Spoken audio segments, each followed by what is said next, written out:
Hello guys, muri say guys, zviri kudii kumatima nenyika, sanibonani, ninjani, dumela, madekwa naputhi. Guys, muri say guys.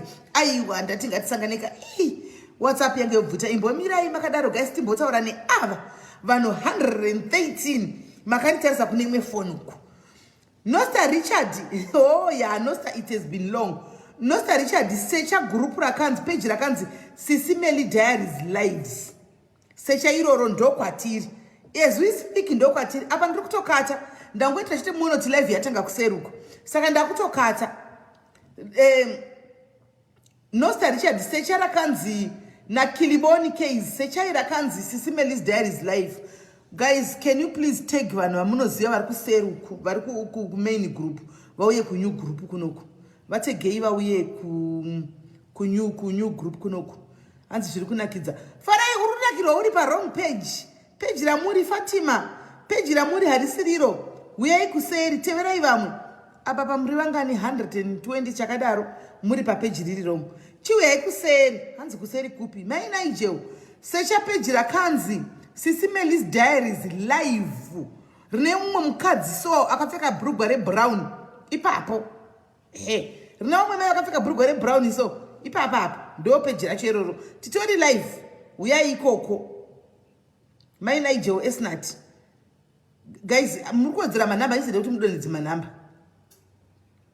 Hey, nai guys, Twitter say aiwa Cynthia akuseri iko kwaunosimboуya kuya Cynthia uku. Ku SIS MELLY's Diaries, maitawa kwa mave ukwamati ko how exactly ndipo pano patiri. Anzire gaitinde uya zezuru uyai. Hausi correct evidence gatsi, hausi correct, hausi secha rina diaries rina live kwekupedzisira. SIS MELLY's Diaries Live kwekupedzisira ndiroro. Rine munhu akapfeka zve brown kwete zve blue. Akapfeka trouser brown, bhurugwa rebrown. Thank you MNE. MNE ndinokuda man. MNE ndinokuda. Iyo link iyo. Iyo link yauya. Link yauya. Link yauya. Iyo link mapiwa hii. Ndakutokata so link mapiwa. Forgive more mazungu. Anjadzi pindai uyai ku live ishi. Yakapinwa ishi. Ishi chiuya ndakukata panapa. Panapa ndakutokata. Ndakubva panapa. Chiuya ku link yandakapina hii. Bye bye. Nokuti ukasadodaro vanotogara iko kuseri. Right, exactly. Ndiro rino iri rawaisigwa like nemwe mufamily wako weDiaries. Yes. And this one has no S on Melly. Oh. Okay. Zvingavanetsa. Ngatingoti rina live kumberi kwa Melly kuti vakurumidze kubata. Aiwa, ndatodzoka panapa. Muri say guys, muri say WhatsApp yangu inenge yobvuta. Kwa SIS MELLY asamusi yaku live. Asi madiaries emboni taurirai. Imi munongogara mchiti kwa SIS MELLY asamusi yaku live. Imi mbota iwo live nimbo uya ondione. Nemi munoti muromono koze nokuramba uchingosha matata.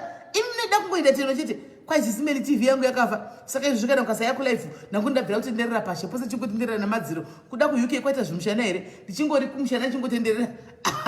Guys. Aiwa guys amudaro. Ndambozororawo nemhurika. Ndambozororawo nevana tichitamba hedu tichiona mamovie. Ona madiaries ati anda kutofona chautoti SIS MELLY ko muri kupinda nguvai. Yesho. Nevasikana. Kana ndisina kuya yesi vaitanisha. Ndisina kuya munendo zvokune mamwe mapage guys. Sana chijanduko variko, tunosupporta ikoko, vana mhosva variko, tunosupporta ikoko, mapage akawanda ndichi atogona ngoenda kumusupporta kana ndisipo handitika variko vakawanda namadam boss variko, vana maititi variko, chitongoenda kwese koko kutongonosupporta. Ndisusu tinosupporta kwese dog family iripo. Anditongoendawo futi kwa Queen. Tonodiwo tichinosupporta tichingori isu tongofamba kwese tichitongoenda kunosupporta isu. Andimona ndo zvatiri tiri kwese anditika. Saka guys, setatanga kupinda mushow yedu yenhasi. Ndoda kumboti mutangewo nekuzvipira kuisa my love nema likes ndobva ndakudza inyaya yacho. My love nema likes guys ayande yenyu hasangu. My love nema likes ndenyu just kungozvi appreciate ai. Nevamwe ingo appreciate yawo vamwe. ingo appreciate iwo vamwe guys kungoisa malove nemalikes kungo appreciate umwe munhu ari pamusoro pako kana pazasi pako andiona kungomuisirawo love nelikes kungo appreciate patience ukaisa love nelikes uri kuappreciate muchanita ndex uyo najanet zambesi ingoisa love nemalikes guys zvakanaka and zvakakosha kuti tiappreciate netiri vapenyu. Let's just value each other and appreciate one another while list chiri kuonana kudai chesvangu yekuti ninge usingasamuoni munhu uyu takuisa maRIP hana kids manhu aya munoziva hana kids. Sometimes why not giving somebody else a love and a like just kungomutadza kuti ashamwari ina ndikuziva but I just appreciate you, your presence, I just appreciate you.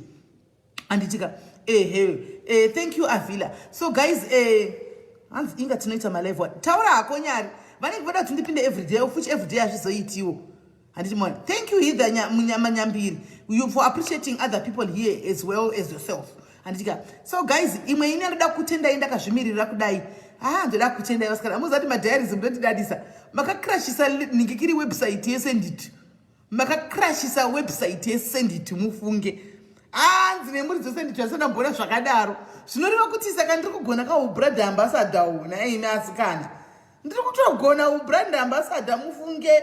Ndachembera kudai asi zvisinei mwari vane nguva yavo ingasara akapuwa mwana achembera wani achembera akwegura mai mwana asina kana ura asi vakangompa kwaye madiaries kwazi makakrashisa website yesenditu ikange isingasapa mazuva apfuura payanga isiri kushanda because manga maidhura ndimi makaidestroya maUK.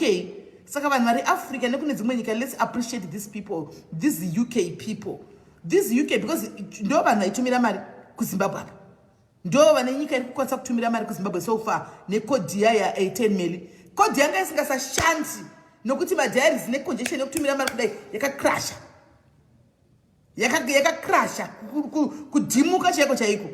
Saka iye muridzi is happy. Munoona kana muridzi wekambani akafara handitika nesuwo tinowa kufara zvinotadza kuti tiri kushanda ende zvinobvaita kuti tiwanewo business. Handimaona nesuwo totozikanwa kuti tiri kushanda chaizvo chaizvo. Mufunge yakakrasha mufunge nevanhu veku UK vachisa mari 10 million vamwe ndofunga aizorambawo havana kuzoziva kuti yakrasha but anyway yakagadzirwa. It's now back in action. Yakagadzirwa. Hatitadza kana kuverenga kuti nditi because vanoverenga kuti vanhu vakabva kuna SIS MELLY vangani, vakabva kuna Madam Bosi vangani, vakabva kuna Lorraine Guyo, vose vamunoziva mabrand ambassadors esenditu paya. Kwaita konewa kuverenga kuti tipedze kuziva kuti vanhu vakabva kudiaries vangani vanga vane kodhi 10 million. Hanzi takatadza kuverenga. Saka munoza such feedback ka inoita kuti unyatsoona kuti aiwa zvinoshamisa ende zvinonakidza ende mwari vari kozveshuwa. Handimaona that means basa ndiri kugona ndiri kukwanisa kukumaketawo handitika madiaries nerudo rwavo kwandiri iko zvinoga munhu akachimudza tanzwa SIS MELLY munovengwa ndokudza kuti unonyepa. Ndinotonyatsa kumirira pamusoro pemba ndokudza kuti usaninyepera unonyepa. Handikazodiwi nemunhu wese handisi mari asi ndine a few people vanondivenga. Yes, hazvirambidzi even Jesu aivengwa neumwe munhu aitofamba naye asi majority supports me. This is the proof of it. Majority supports me. Saka vaya vanoenga church nditi kwai zvakadzvaka ndoti aiwa iko no regai vataura regai vatuke regai vadini majority inondisupporta. Proof maiona right. Chechi 2 guys kune vaya vari kuda kuita zvemapassport. I can see a lot of people are coming vachibvunza kuti zviri kufamba sei kuningikiri kumapassports ndichikupa inhamba ndichidini. Please kune vakasiyiwa nelive iyi vakajambwa nelive iyi. Kuna mukadzi anonzi Pauline ari pa Port Elizabeth. Tichaona makaza aiwa tichaona makaza amenotizuka nemaka yei asiri kutokupa badge. Zvotondishamisa kuti zuka ari kumbosvambisa sei. Thank you Patience, thank you. Mukadzi uyu zvaanoita ane company yake o agency yake kuti imi muri kunoka musingakwanisa kuenda kuZimbabwe nenyaya dzelockdown kana usina permit kuenda kuZimbabwe haudzoki. So vazhinji mapassports aka-expire mulockdown mu2 years lockdown. Vazhinji havatorina mapassport. Asi atinoziva zvokuti unogona kuenda pa-online then wobhuka kuconsulate kuJoburg kuti ndoda kuzoapply passport. Munozviziva nditi vaZimbabwe kuti unokwanisa kuapply passport yako uri muSouth Africa muno. Handiti woapply passport yako uri kunoko. So ukaapply passport yako ye-emergency uri kuno dzakadzikiswa 300 dzakadzika dza 220. Handimaona waapply iwe unongomufondera ukwanisa kuenda kuZimbabwe antika because uri pabasa. Iwe unobva wangomufonera iye obva auya otora passport yako wafila mafomu ako and everything okuendesera oenda kuZimbabwe consulate. Handiti onokusubmitira iwe chako unongonyora affidavit kuti ndapa munhu yeye go ahead kuti aisubmit agoicollecta yabuda iye anotoimirira kuti ibude passport yako odzoka naye akakubatira passport yako iwe uri kuno uri mumba mako in the comfort of your own home uye okupa passport yako. Saka that is going to save you a lot of time. Iwe unosara uri pabasa iye achikuitira basa rekuendesa passport iyi. 2 passport yako inovigirwa uri pamba. 3 hakuna zvakuti bus fare covid test chichichi iwe uri safe pasaidi papo. Iye anongokuindira nepassport yako and everything handika, but iye administration fee yake anozoda 2800 handika. So asi ukazoverengawo macovid test yekunzi bepa recovid test 800 bhazi iko zvinori kuita 2000 ichimari ya 1000 something ameno kuti bhazi mari kuenda nekudzoka macovid test futi wodzoka zvozo kudzoka manje unenge ane ndege anomaona inodarika ipapo nekure. Saka kana wakangwara radha udi ushandisako Pauline uyu handika akuitire chi weagency yake iyi akuitire zvese iwe riko ongozoyachikushisa passport yako unongoti nabva kuna kuna SIS MELLY please kana wamupawo passport yako ndandichikumbirawo muite izvi huyaiwo mundiudzewo ini ndizivewo kuti ningi waindisa passport kuitira ramangwana because ndini ndiri kuadvertisa munhu uyu handimaona ndini ndauya nekuadvertisa munhu uyu kuitira kuti mangwana handizozivi vanenge vaindisa mapassport. Saka ukangondiudzawo kungoti indinonzi ningi ndapasisi vaya Pauline passport yangu proof iyi ndikamubvunza ukati indogara ndinisa kuti chinenge chabhenda inini wacho ndinenge ndiripowo pasaidi handika will go after Pauline uitese antimaona anzi cheto noapply sai number peo boss number dzake manje handisi kuzidzani alright mira toni but ndodzibvisa manje cheto kadzipina manje ndikaningodzipina temporary ndodzibvisa manje because tinenge takuipinda munyaya yezvimwe ndione number yake ndikuisirei right number yake ishi please kana makumupa mupe iwo ndiudzeiwo ndiziviseiwo kuti tamupa indamupa passport yangu proof yangu iyi indonyorawo pasi kuno kuti Mary wakapawo passport Pauline handitika tomirira tichiziva tose kuitira kuti pakazoya statements ekunzi passport yazodai isi tinenge tirimo mukati memadhiri acho tichitoziva kuti zviri kufamba sei handiti maona toita kutoda kutoita go after this person zvakasimba mapassport anonetsa kuwana handitika inonzi Nakai consultancy or something like that. Nakai consultants if I'm not mistaken. Issue hanzi 318 aiwa itu something iye anotokudza anoziva itu something iye ane madhiri ikoko kwanotoziva i2 yaipinwa paipo ndaisa namba macomments omo guys ndaisa namba macomments right. Satapinda munyaya yedu toda kuti tibate muzora nhasi pane imwe nyaya iri pano vanhu vauya munoziva kuti vanhu vari kunetswa nenyaya yenhamo yatinayo guys nezvinhu zviri kutinetsa paZimbabwe apa. Munhu sometimes unotongorohwa wakatarisa bhegi but kana ukandijuta ukandibira usafunga kuti zvinopera zvakanaka ndichawana way yekuti marikavhari chete unogona kundibira wobva ufunga kuti wabudirira haibudiririki zvekumhanya handika. Pane munhu andikuda ndine kamwe katestimony kana chida kushaya nemi handizoti ndotaura here because kane mixed emotions handimaona kane mixed emotions zvinoitika mukufamba umu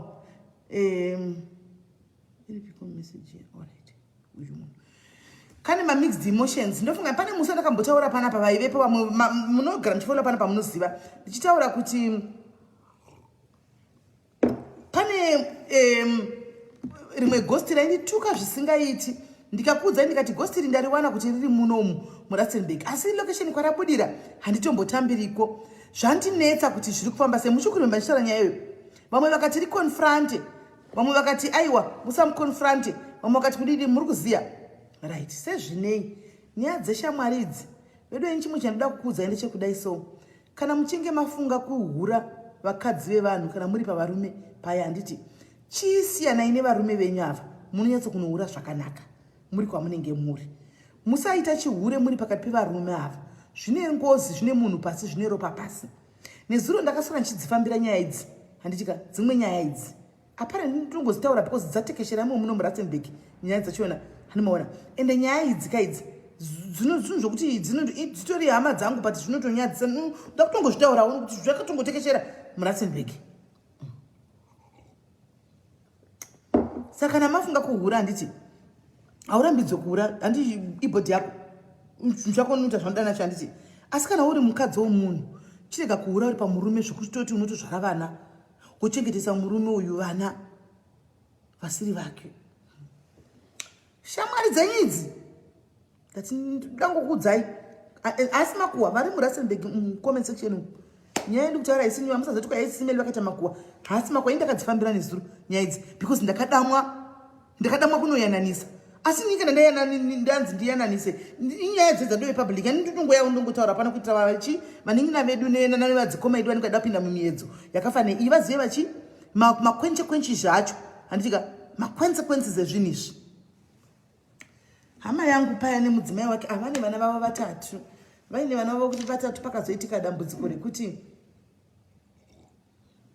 amene zvakaitikawo kuchechi handichataura hangu zita rechechi nekuti mufundisi ndakanga ndinawo ndakataura navo nesuro zvoita kunge ndiri kuva andamana wechechi iyoyo asi chechi yamaZimbabwe paitikawo zvaitika kuda mai ina handizvisi zvimwe zvidetailed because so far ndine one sided rimwe side ari paofu zvachose hasi kubatika kuti nyatsonzwa rimwe side ndiyo hama yangu iyoyo musekuru wangu asi ndavabata saka indakazongofone ndakatomakuwa imi vanhu vemusaluni vanhu vemumasaluni vanhu vekumasaluni makuwa itai mashoma please vanhu vekumasaluni makuwa itai mashoma kana tafambira kuzorukwa misoro yedu hatidi kuwamutara nyaya dzevanhu saka because tichingobudawo munosara muchitipedza saka chinge chitori chigemu kana zvakada kuti tachinja masaluni siyanai nokuti kana matapinda mamunenge muchiita basa rekubvarura vanhu kuvapedza zvisinei nangoti muzive ipapo indapinda musaluni nesuro nekuti ndanorukwa zvamukona zvina harisi wigi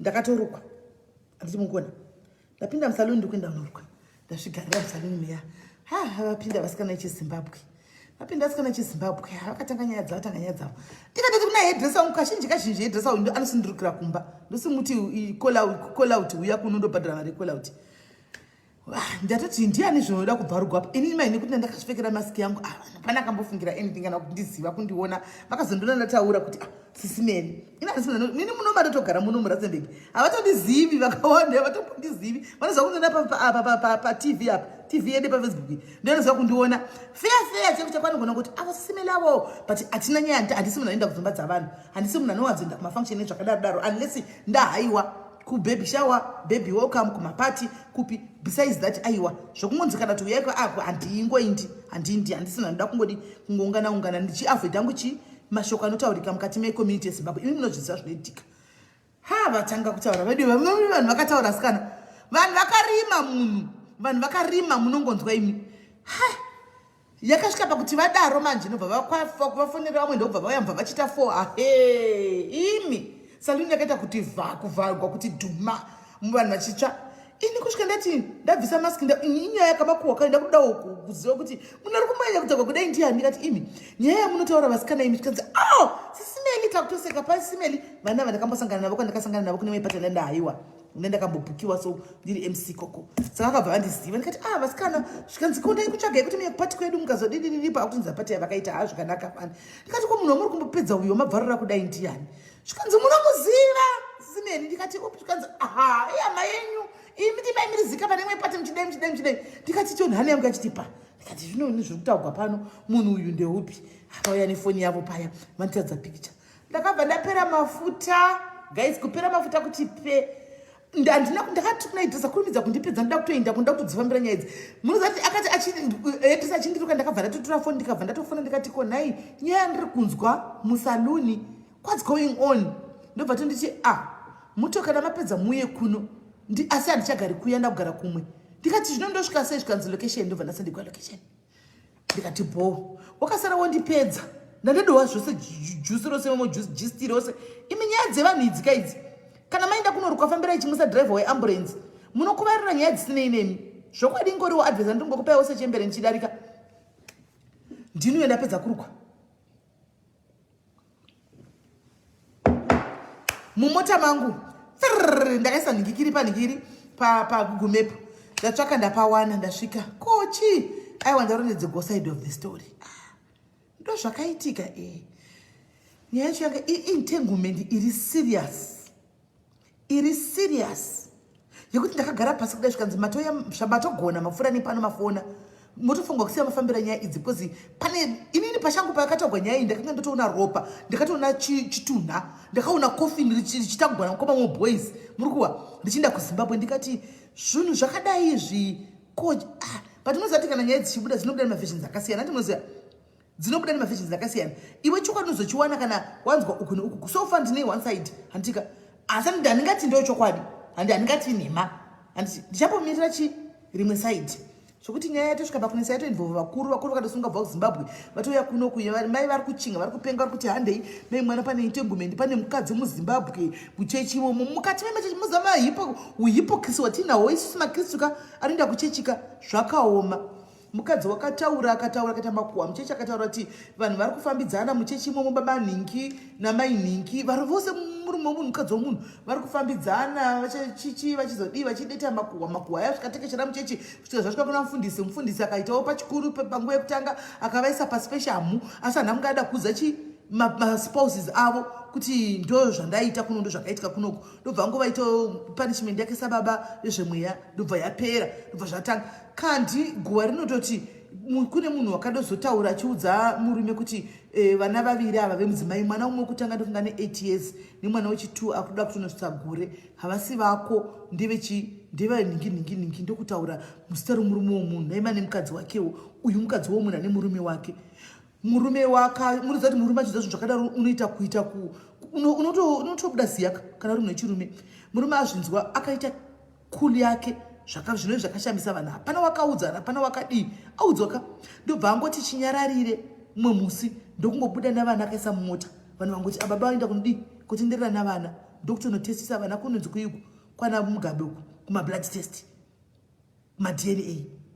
muri kunzwa ndobva yakagara akadzosa vana pamba akazvigarira as if nothing chiri kuitika hapana friday yapfuura iyoyi friday iyoyi friday tichangobvai ndopakabuda maresults abuda maresults kudaro murume wakauya ari chahwiriri wakambotanga enda kumba kwechikomba chachino ichi baba vevana ndobva anochishaya handika nyaya kunosvika kwakatoita obvious nemunzeve dzemukadzi nyaya yatosvika handika plus vemakuhwa vemanext door vanenge vachiziva vemuchechi imomo vangatoudza uchi mai ava kuti muri kutogara muchisekerera muchimwati muri pashe muri kuzivira kuti mai nhingi apa mabhururu mai nhingi avana mai nhingi mai vamitiswa avana vanga vari mabhururu imi zvinhu zvacho zvako zvototyisa handimaona svikai muri kutogara muchimwati muri kuziva kuti mwana nanhingi bhururu wenyu vana vari 2 vana vemurume wenyu murume yadzoka papaya apuwa maresults ake dna papaya akaenda pese paanogona kusvikira pashamwari dzemukadzi kwaya akapinda nemumasaluni nemutauni paya achiti maresults aya achipa vanhu maresults evanhu vachiscreenshota mazimba kutenderedza maresults evanhu imi munozati foni dzenyu dzinofamba dzakatakura zvinhu zvakaora zvinhu zvisinei nemi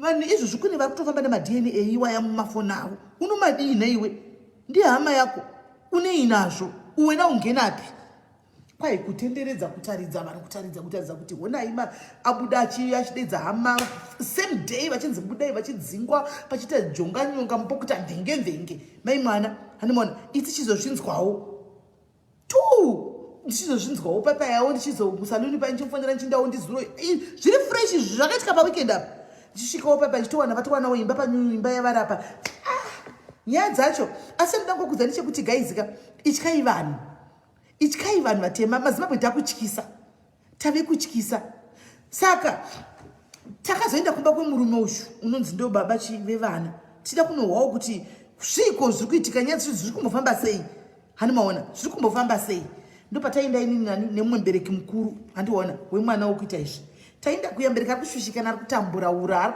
mubereki achazivi kutoita sei andori nestress takuenda kunonyaradzawo mudzimai uya kuti ufunge hako mai kunoti vanozvinyaradzawo nekuzvichenura kuti I'm not involved ina harigari kunozvigarira kumusha handika nyaya ndatongowira ndatongoinzwa handiti ende ndangoashiwa kuti hazvifi zvakaita kuti murume wangu anzi murume wako anzi agadane nemwana wako nemurume wako kana kuti aite barika kuti arore mwana wangu handikana kumuona ndikatoshanda chengeta ini vazukuru vangu kuna navamwe mai vakanaka vedu vemufunge kuna namai vakanaka kunze uku mai vakashinga vakamira iva vakati handitombodi kana kuona handidi iwe mukadzi ndiwe mwana wangu ndakutokudza kuti be safe imba yako iri right gara wakasununguka unless mwana wangu aramba tacheka ukama ndopaakazogona kuita izvo iwe wakaputsa handidi kana kuzviona handimaona saka tigere papa tiri kutaura paya ini ndine dzanguka pakati pfuu mumwe munhu mumukadzi inini sepaipa ndaikuza chiti ndakatsvaka it akandipa ip address ndikamboenda kumaraini kwachiko but yaingonditenderera paarea yanga isingabudisi exact location but mapicture akanga ahekwa nemunigerian ndadapiwa kunzi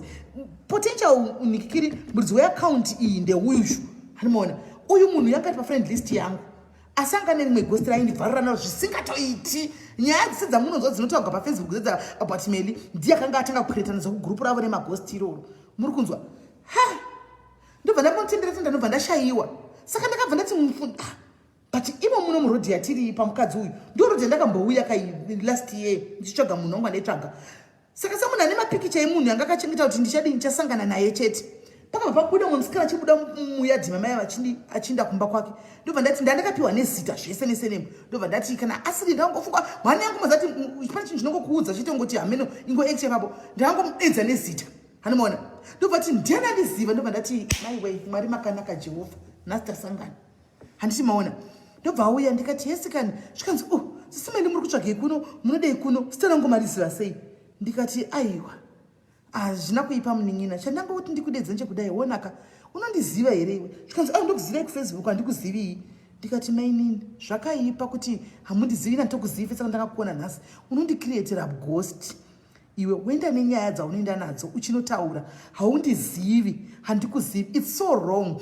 Facebook yakadhuma nenyaya dzawaka iwe ende ghost nderako ndikutochiza ende proof ndinayo tablet yangu yandotsa live yangu ine zveseka. Ndikati proof ndinayo kana uchida izvi ndinokutora tablet kumba wangu ndodzoka pano. Akaramba. Saka tikaita makakatano apa pai handika but kuramba kwake kwanga kuri vanhu vese vanga ripo kangozvora something. Ndobva mukadzi uya watanga tafambira ati muregei aende. Ndobva ati iwe chienda. Ndobva aenda. Saka aenda kudaro atasati takonya nenyaya dzedu tapedza. Anoona tapedza kudaro ndazonitora mai vava ndadzinda ndinodzisira kumba kwavo ndadzoka kumba kwangu inini. Usiku mabva mapinda message. Handisi kutaura hangu mazita because ndamuregerera. Ndoda ngokuudzai zvinhu zvinoitika. Tisati tapinda munyaya yedu yanhasi. Handisi kutaura mazita because ndamuregerera. Anti mazviona. Saka usiku ndavata nezuro mbva kwapinda message. Handitika Sis Melly ndinokumbira kuti takataka tichitaudzana pamessage anditika achiti mandi accuse chichi handisiri ndikati aiwa ndiwe ndine proof kana usiri kuda kutaura nechunza chokwadi there is no way kuti nditaure newe right and it seems as if taitomboita machats mulockdown mese taitomboita machats akatombobatsirikana pano padiaries during lockdown akatobatsirwa pano but anga ane ghost rake randi tukastereke rese nenyaya dzakuti akatora murume womunhu akaroya akauraya mai akadi ndiye munhu yeye ainyora.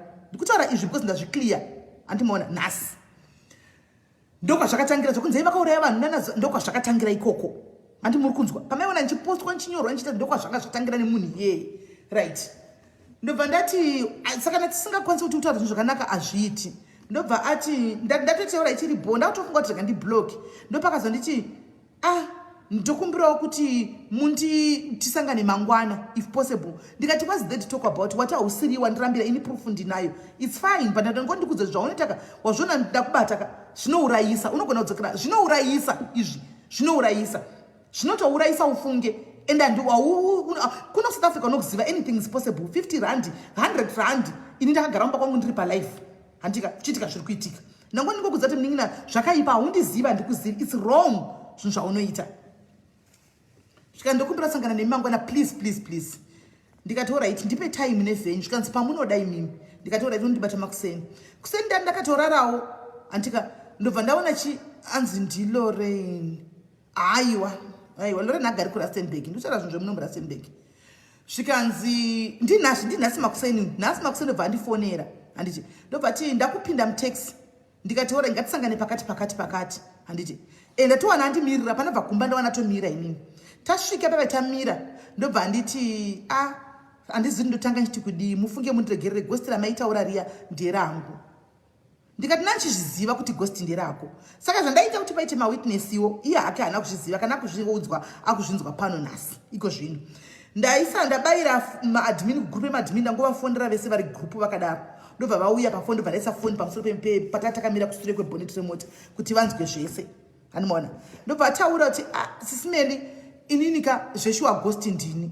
Anomaona ndikati nei munin'ina siro ndakakubvunza kuti haundizivi unondiziva here ukati haundizivi ndikakuti ndiwo kandirambira ndika iko zvino wakubvuma problem yekuti unditaurire nyaya dzawainditaurira dzidzedzi wakazviwana kupi zvakabvepi unondizivirepi haundizivi noti tsimdzedzi clearly zvaunotaura haundizivi ende iwewe unotonzi unobva kune imwe nzvimbo kwani asi anditombodzika kwandikuzivi kwaunonzi unobva saka zvinhu zvose zvawaitaura zvikanzi no Sis Melly inini handichazoziviwo kuti chokwadi kana kuti fake ini handichaziviwo nokuti mazuva anoka munhu anenge angokutuka kwamubata anokudza nyaya dzekumvenge kuti wakaposta posti kumvenge chero usina kupostigwa posta akungodaro ina ndichakwanisa kuramba because ina ndichazvizivi. Remember kwaiva kuentertainment yokuti unongopuwawo kanta usenazvo auchazivi, unongogamuchira chero dzenhema, chero zviri zvokunyepa, munhu aida kungokuwachisa unongoti alright. Zvikanzi kumvenge 2019 kune post yakauya nemwe mubhudhi kuda bhudhi vake apparently vakaita chihure vane mukadzi, vaita chihure vane mukadzi. Aiwa kakopa apajigiwi zvinaisimiswa anditi kana muchitosangana munenge muchitosangana kuti munhingirire munosangana pane pakatogadzirigwana ipapo, pane pakatogadzirigwana ipapo. Aiwa zita reghost ndogona kuudzai, zita reghost aizviti mai veboys, zita reghost ainzi mai veboys. Atotaura kuti ndakaribvisa pandakangoona kuti zvakuenda kusiriko ndakabva ndari deactivata, harisisipo, rainzi mai veboys. Kune vanhu vari kuzova ndikutaura izvi vanotambira kumagurupu iwayo ekugangaya, munotoriziva ghost iri ndiro rakatenga kuuya chako nenyaya idzi. Apa ndimutarise mwana ndamubvunza ndine makore mangani, akati ndine 28. Ndozvandipedza pawa, mufunge 28 ndabva ndapera pawa 28 mufunge 28 mai veboys ndo ranga riri zita raishandisa reghost racho iroro. Hanimuona zvikanzi saka 2019 bhudhi vake vanenge vakaita girlfriend, vakaita musikanzwa, vakanemo mukadzi wanga ari girlfriend yavo, vakatozvara mwana. Handimuona saka vazvara mwana, mukadzi uyu ndofunga bhudhi mukadzi wekumba ndofa akazvizviziva here, azviziva mukadzi wekumba ndobvanisana nani nemurume, kuda murume ndobva asiya girlfriend yaya. Hanimuona yanga amitsa mwana, saka girlfriend yanga yakuita revenge manje. Handi muri kuona yakuita revenge ndobva yauya kumvenge nenyaya yekuti nemapicture ningi andudza zita nese nemzvese andudza ningi asi kuchengeta mwana akandimitsa akadi ndokubva yapiwawo yaita munyama ndokuya maoko mameli ndokutakura nyaya ndokunoposta kumvenge. Apparently nobody came to me namubvunza ngati why didn't you come to me and say tibvisirewo posta kana kuti zvikanzi ndandisimo mugroup remvenge ndakatozoriziva after zvatopera. But chakazoitika iye ari kuti after nyaya yapublishika kudaro mukadzi uyu anyora zvose kudai akabva ati Hesi Queens hanzi mukadzi uya wacho original wife wepamba akabva ati atiza nevana 2 vemurume wake, kubva pakatiza ipapo ave ne3 years hasi kuzikama kuti ari kupi. Saka iye kutaura kwanga achitanga achiti takaberekwa tiri 2 mumba medu, iye nehanzvadzi yake iyoyo kuti musikanzwa iyi. Saka Muroora akaenda nevana, saka haana kuti havazivi kuti ari kupi, akachinja mafoni number and what not. Saka ndo zvinhu zvaimurwadza kuti because nyaya yakabudira kufacebook nenyaya yemunhu akauya nenyaya, saka yakabva yadi Muroora akabva enda nevana vazoziva kuti vana vabhudhi vake vari kupi. Ndo revenge yaanga achiita, ndo revenge yaaiita actually. Andiselina was there pacall, ndikafonera munhu wechirume mukoma Gordon was there pafone, can be a witness to all this zvaitika izvi. Aiwa vasirivo anti mai boys avasimira ku iye aingonzi mai boys zvisina mira kumukati, aingonzi mai boys chat zvisina mira kumukati. Hanzi ndogara nchiriona stero richiko saka Faith moyo kwandiri inini atotaura kuti andichina ndakaribvisa same time and password andichani because namuti aiwa akaskana kuti zvite fair chizoserai ghost renyu riya modzokera mutaura chokwadi. Munoziva kuti ndazvirujisa nhasi pakuti ndamupa phone akataura nemurume wangu is not in South Africa right now. Zvinhu zvanga achitaura ndamupa phone ndikataura nemurume wangu uchibvunza information ndo tikakudza ndiri ini. Munoziva kuti pasizobuda neproof ezvinhu zvaitaura ndichimuti wakati zvakati musuya mufoni mangu mune zvimwe zvinhu munoziva kuti zvimwe madocuments vanongochengeta mufoni sina basa o proof ishi wakataura zvakati wewe o proof iyi azosvika pakuti munoziva kuti chika munoziva kuti ndaingoriwo nebhiti ndamunzwisisa pakuti anga achiti irevenge yake yaida udiwo kuitawo kwandiri, saka aingotaura kujust kutry kudestroyawo inini wacho. Hanimuona so akataura kuti munoziva handina kuvata because pane pandakatanga kunyatsobata kuti ndiye ndakambomsendera message neaccount yake iri real because ndaiona pafriend list yangu anga ari shamwari yangu because ndaishiya kuti inini account yangu iri logged. Zvimwe zvinhu zviri kubva pawo pangu zvichiiswa kwazvinenge zvichiiswa zviri kumbofamba sei ndobva ndambobvisa vanhu vakati hanimuona but still ndobva ndazosangana naye munhingikiri umu ndikangoti ndobva ndabvisa ndobva zvakastopawo ipapo. Eventually it stopped. Hanimuona zvakabva zvastopa kuti pawo pangu panotogwa zvinhu zvichienda kupi kwazvinenge zvichienda but zvaimbotora zvakabva zvakastopa.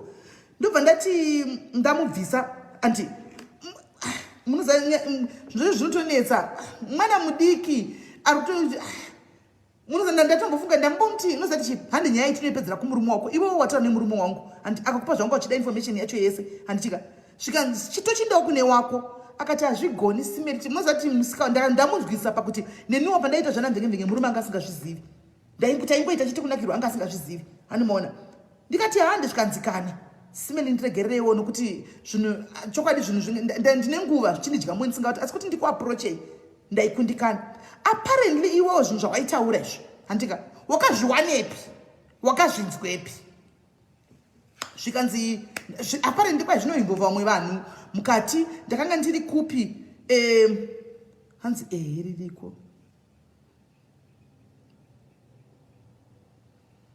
ririko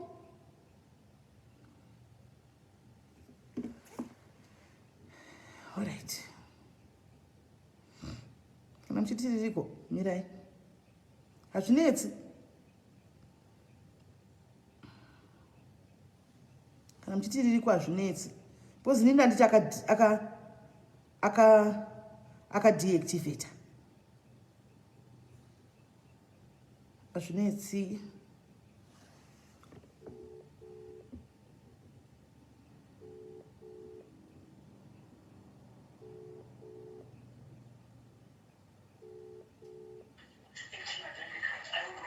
Yesu mningina waswera sei? Muri sei semeli? Ndiripo wafamba mushe? Ndafamba bo. Okay, aiwa sha iwe bosti rako ririko iwe raunga chitoka bvisa ri hanzi richiko. Rani rimai boys. Hanzi ririko. Kuti riri kutoshanda. Hanzi riri kutooperator chaizvo zvakatosimba ghost racho iroro. Vana mai boys vakawandisa semeli. Vakawanda. Profile picture yandandakaisa mutsvage kuti muruone kuti riripo here kana riripo andenda kutotariswa ndoribvisa sei regai nditsvage pane inonzi pandakatora picture ka ndikaisa kuisa seprofile picture ndikusenderei picture then mobva matsvaga mai veboys munoti munoriwana here vana mai veboys vakati one day mukanyatsozvitarisisa kachimbosei chaimunyoroti mai veboys munoti panobuda vangani vakati one day. Alright, it's a bomb ningina naida ngoyatsa kuconfirm hangu kuti aizvo asi chiri kungoita hide and seek yacho isichiti zve nekukumbira regerero kwaita tikaregerera ndikakuregerera ndikati zvina basa zvinowanika totangazve aiwa kana simeli kana zvandotokuza kuti kana nepassword yacho handisi uchatomboiziva zvokuti inonzi chinyi ini ndichandotoziva ndichoti ndakati ndichingopedza zvandakaitaka ndobva ndatongoribvisa mufoni ndaribvisa mufoni ndinongoshandisa akaunti yangu yemai vakomana regai ndikutaridzei foto randakashandisa ndinoritora paprofile no it's okay ndatonzwisisa kuti wati akawanda ndatonzwisisa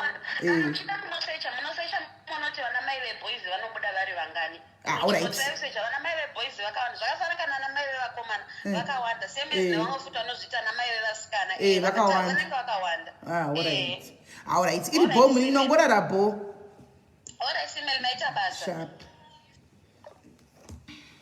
nokuti ndinogona kuzonzi skiti handiti ndogona kuzonzi skiti ndine munyama wokunzi skiti ndinogona kuzonzi skiti futi haisi skiti so I don't know unozati zvinoitika MNE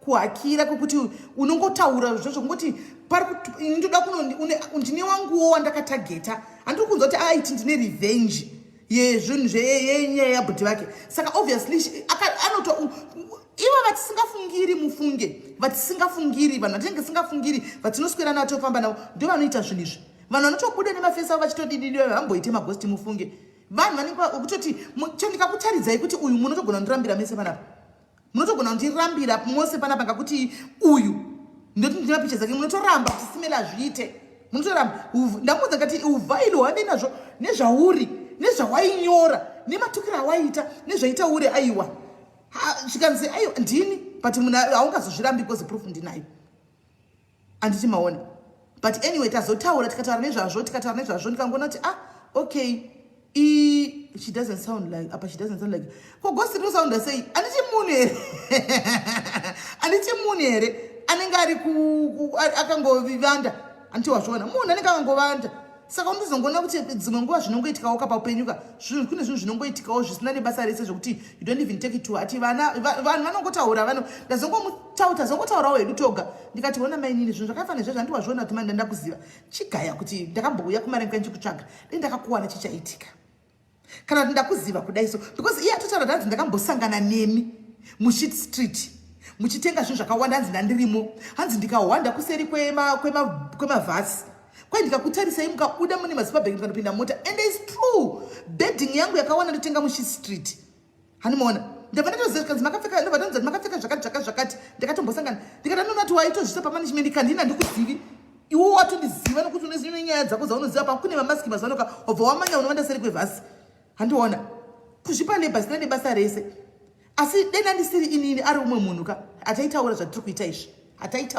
izvi paide patokuvara munhu kudhara kana kuti ndatoziva kuti ndogona kupretenda kuti yapera bobo zvapera aura ndakuregerera handiti warivara zvako ataki and handisiri ndo ataka but hatidi kudaro tiri vanhu handiti we are not evil and I believe you are not as well mumafacebook mumastreet muri vanadiki muchitamba tambai zvakanaka kune zvimwe zvinhu zvisingaiti hanzi akamboya palive uyu hai palive anambovhira kwaya panapa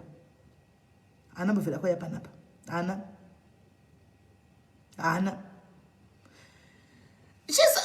mutaura naye in person she's sweet guys zvandiri kuziva kuti ndaperegwa akapana sakunza makore ndichida mbonyati because ane body hombe she's got a big body ane body hombe zvandakaita izvi andone body hombe nokuti yanga ichitoshandiswa kuti imi msimeni nesinanyatsotaura nemi padhuze nisina maski you look very beautiful than zvandokona muri pamapictures ndikati yes inandibude zvakanaka pamapicture that one I know zvikanzi nemi zvokati hamusiri imi ndikati ndini wakatonitarisa zvikanzi ko zvamakasimba kubhodhi komagaro ndikati andi makati ndopfekera here asi kana ndiwo wandakaisai ndakatopfekera izvo zvimchona ndakadai ndobva tekage kufanira kuseka ndikati mwana mudiki angu munhu angori mujaindi so ndikati mwana ndikaita sewewedu wekaende zvakaoma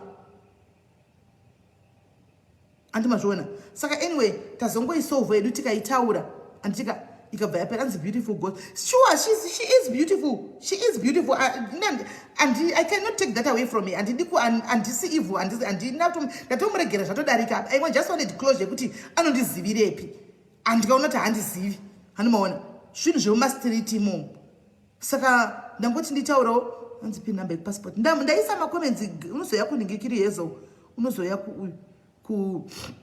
kuseri ndokupa saka ndonyaya ndachida kudi hanzi anomukira kumafira handizivi I don't know handiziviwo aiwa asiri ari kuya palive iyi nyaya ndaida kukupa yangu testimony ngoti munoziva zvinoita mwari muri kuranga ndamudza ndikati atondisendera profile picture yaiti aishandisa pana mai vacho ivavo munaitoni ndiro iyi atondisendera profile picture ishi iyi asenda izvozvi ishi yati aishandisa ishi hamuri kuona hanzi ndo picture ndaishandisa ishi and it's true ndo picture yacho iyoyo yanga iripo ndo picture yanga iripo ichi ndo picture iripo iyoyo zvona nakutaura kuti zvinogona chisi munozati mwe musi ndakamboita time yekuti ndainamata ndaingogara nchingonamata nezvazvo ndaigara nchingonamata kuti mwari handisi kunamatira chinhu chinonzi ghost riri kumakuva ndikunamatira munhu anofamba anofema akushandisa ghost account mwari pane time ndamudza ngati pane time ndakamboshandisa mavhistereki nokuda kwako ndaidedza sarake zveshuwa mwana iye mufunge ndikati ndosaka maybe wauchitiwa ngo usingawane peace ndakambonetsa ndikati mwe musi ndakamboita namato wangu anaita palive ka vanhu vakatoseka vachiti ijokuka but mukati mangu ndairevesa ndikati very dangerous. Yes, you can terrorize people, you can do it straight away, very dangerous. Ndatongoza choka ndikati there's a time kune vari kugroup reningekiri redu remaprayers vanozviziva, they know vanozviziva, but zvakatopfuura andichika zvikatodarika. Aiwa no, we don't ndisa atiti zvozvo atite zvinhu zvakadaro, atite zvinhu zvakadaro. Saka handei kunyaya yanhasi tintange nekunzwa nyaya yekutanga toda kuzopinda munyaya yechiva hanzi Melly Quincy Manzvenga kundadi ndiwo mwaimbondituka Quincy, but I don't know for some reason ndakangoti meno ndakangosana nazvo ngati manje ndingaziva kuti Quincy wacho ndiani aimbondituka uyo wandifarira oenda unondituka asi sure ende mune basa Quincy ende mune basa video lebe yamunozvipa ende mune nguva sure Quincy ano yake pana poti Melly my husband emga poti Melly my wife not my husband achingopedza kuti my wife otoenda kunigigiri kuko unondibvarura ake ndoti ndakasvika pangoti mwari ka amene koko ameno anamona but anyway haisi nyaya kuti munamata ino mavyara mira musha because imimi chinoitika ndechekuti munongoziva meli wamakaona kumvenge ndiye wamunenge muchifamba naye muchiziva. The real meli cheche anozopinda behind. Remember there is life after this Facebook, guys. Jamunogona kuona panogona kuona entertainment ka munogona kuona a bully, but the real meli cheche anozozikanwa neni kana ndava kumba kwangu kana ndava kuseruku wamusingazive mimi kuti munhu akaita sei anti mazviona. Saka tisavharane nekuti nezvekuonana pamafacebook izvi tichida bhegi uri kuseka unozviziva ka chipoko ichi chipoko chinonzi bhegi ichi unozviziva ka kwisaiwe panapa nditi vaunondituka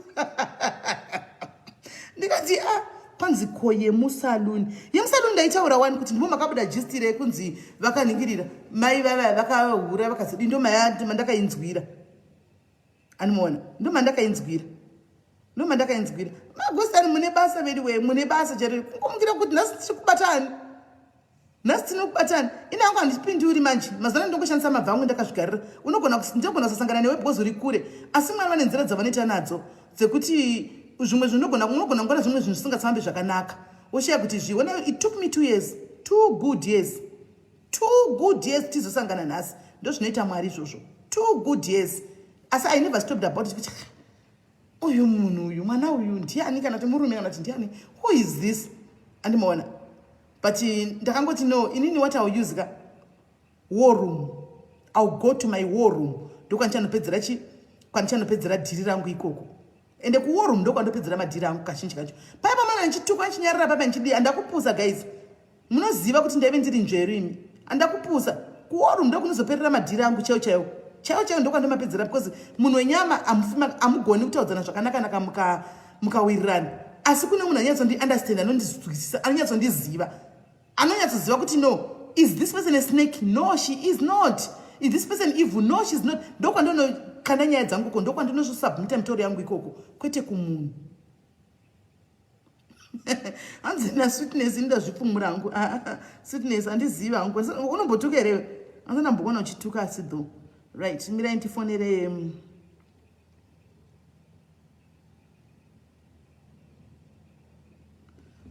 ndifonere nikirikiri.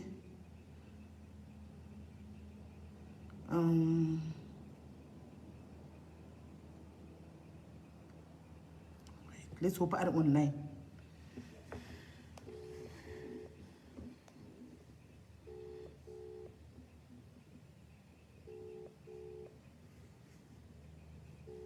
Maggie, apana hakuna munhu anotyisa Maggie. Hello? Yes, can. Uri sei? Diri right kanjani? Right. Tipe nyaya yakamira sei? Tisati abata munhu wako. Tapaita madhiro kuti munhu ma-US then iye wotisira mari Mira ipane network chai. Inobata zvakanaka. Takukunzwa wanga uchikata. Okay, nanichiti mukomana anonzi Tina. Lokuti ari US dollars kuZimbabwe oisira vanhu mari muaccount. Saka akabva abatwa nemwana wangu kuZimbabwe then achibva apiwa 100 atupa munhu wake kuti auye kuzotora 140 US dollars. Saka anga supposed to be handisira equivalent kuSouth Africa. Saka iye pakuzoisa mari haana kuisa but ndinoisa mangwana. Saka kubve definitely ndinoisa up to now. Izvo akaisika musi wa8 March up to now. Ndakana mari yati aisa. Saka munhu yanga ari rana wemari. Yaimboita zvekura kwasboita zvokuchinja mari kuZimbabwe. Saka zita ndoti ndiani? Toda kutobva tafonera munhu wacho tipedze toda kupinda munyaya yedu chai. Okay, Rukata man. Clarence. My Clarence alright. Tega ndimubata ndori pa live. Rega unzwe mindro dzacho ndibvene ubva wangozvinzwira tapinda kuti chi. Saka Maria yese yakadaro haina yakakwana kai hapana yakaningirira. Yakambouya yese yakada 200 achi 240 achingori nayo. 140 Tandi Bangoti Nemari clear account to South Africa or get from manje. Up to now, no got my stories. So guys, I should go my stories for that. And I can Maria Champ and keep up from that amount. All right, Bo. Regarding phone. All right, sharp. Right. Munhu uyu ndatombotaura naye. Ndamusendera message. But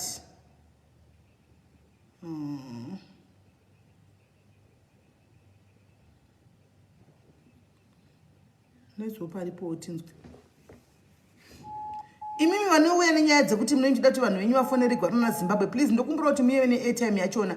Musangoya moti ndibatsireiwo kufoni taura nemunhu uchichi mari yangu andipe musina airtime. KuZimbabwe kunodhura kufona guys. KuZimbabwe kunodhura kufona. Kana mauya huyai nemari yacho kuti ndotenga airtime ndobva ndafona straight. Iko zvino handimuna kuti WhatsApp hako. WhatsApp calling ndakuda kufona straight manje.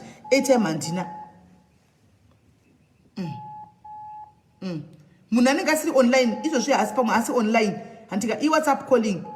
Saka pakuda ndichimufonera direct ini WhatsApp inonzi airtime yekumufonera direct handina because uchoda kutsanangura zvinhu zvake side rake of the story. Airtime inenge ichitsengwa kai airtime inenge ichitsengwa panenge achidi achitsanangura. Handiti maona zvino uhasi kudaira anenge astori online. Nakutoisa message ndiro chinoblutika here.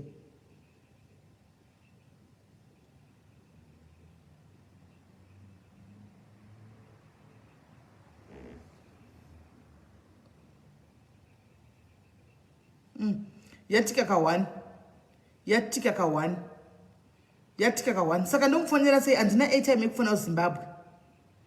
Mari nyaya dzemarana idzi I think nyaya dzemarana idzi guys panyaya yemarana kangatingoita idheire kuti mese munouya nemarana enyu mogara makakanda maairtime enyu rana wega akajuta munhu achitofonerwa same time yongoitwa iri live show yemarana ose because marana anetsa mukufamba.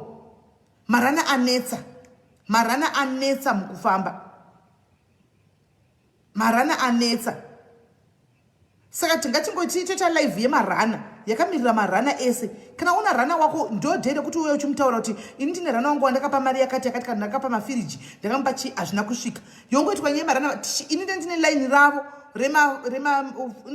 ma phone numbers avo handika ma phone numbers avo ndine nikikiri yachona then ndichizovafonera one by one because marana yenyu ese mazhinji matsotsi ndini ndoga ndisiri rana. Ndini ndoga rana isiri ava guys. Nevana bamnene kuJoburg vasi matsotsi. Indakatumira zvinhu zvangu kusora ndizuro tabva Joburg risora zuro nasi vagamuchira funzai vari mucomment section nai vanhu nemachira yako harara hamuna kugamuchira machira enyu nebhutsi dzenyu nevasikana yebhutsi hamuna kugamuchira bhutsi dzenyu vagamuchira. Hanimaona marana acho ari kunetsa handisiti problem iri pai yemarana iyi. I don't know where the problem is kuti problem yemarana chaichai imbori pai.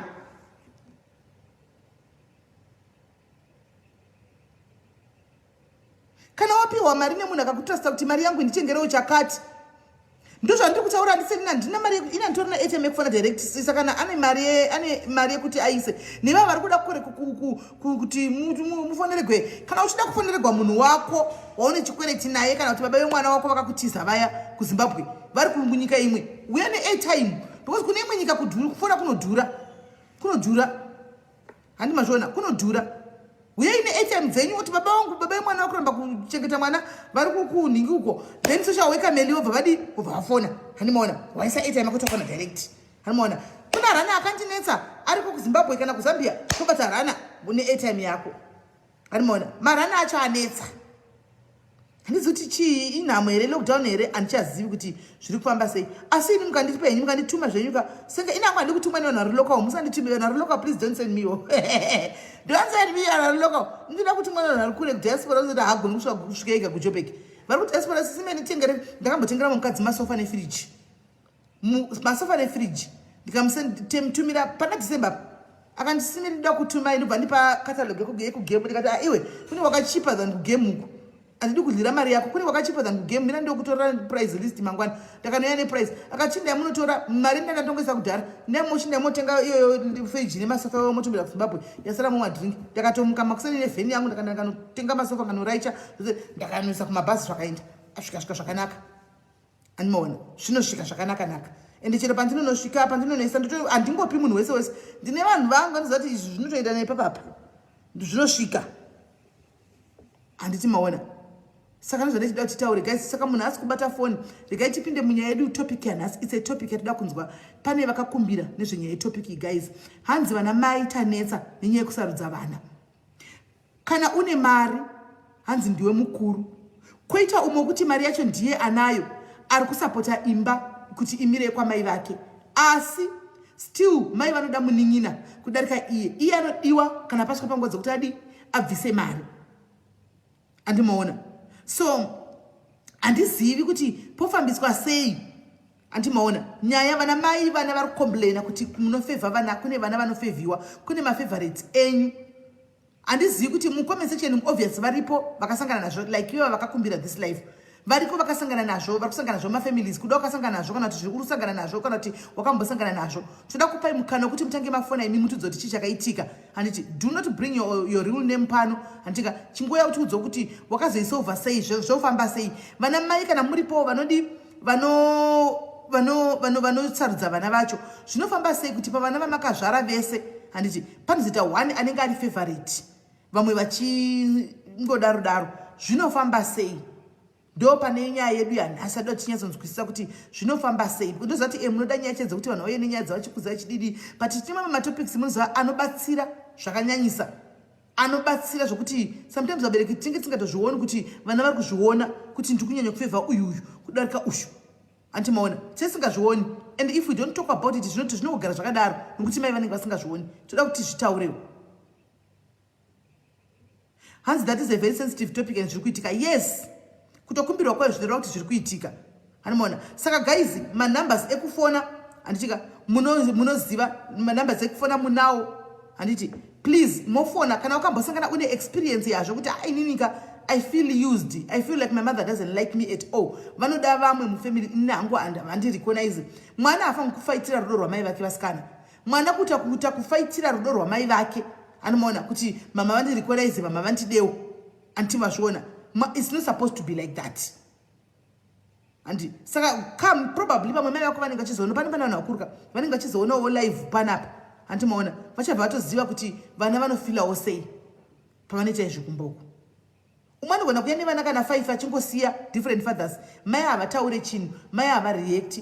Ukaiwe ukangoya ne1 mistake iyoyo unobva watofira mistake iyo zvachose. Asi uriwo futi uri kuvachengeta. Anomaona. Asi uriwo futi uri kuvachengeta. Antimazviona. Saka toda kunzwawo hanzi vane mari vacho should be addressed.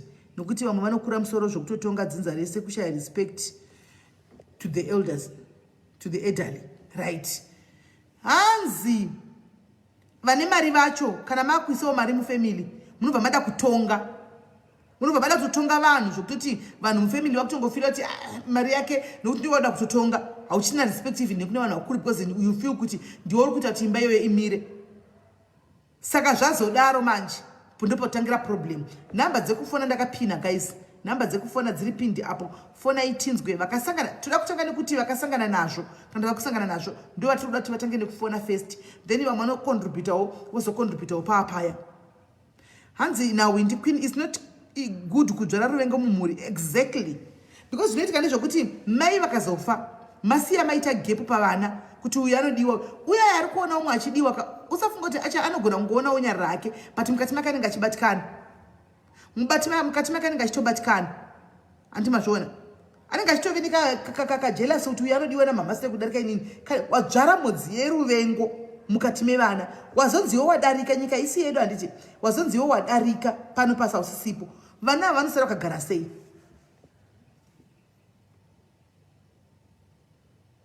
Vanosara vakaita vakagara sei?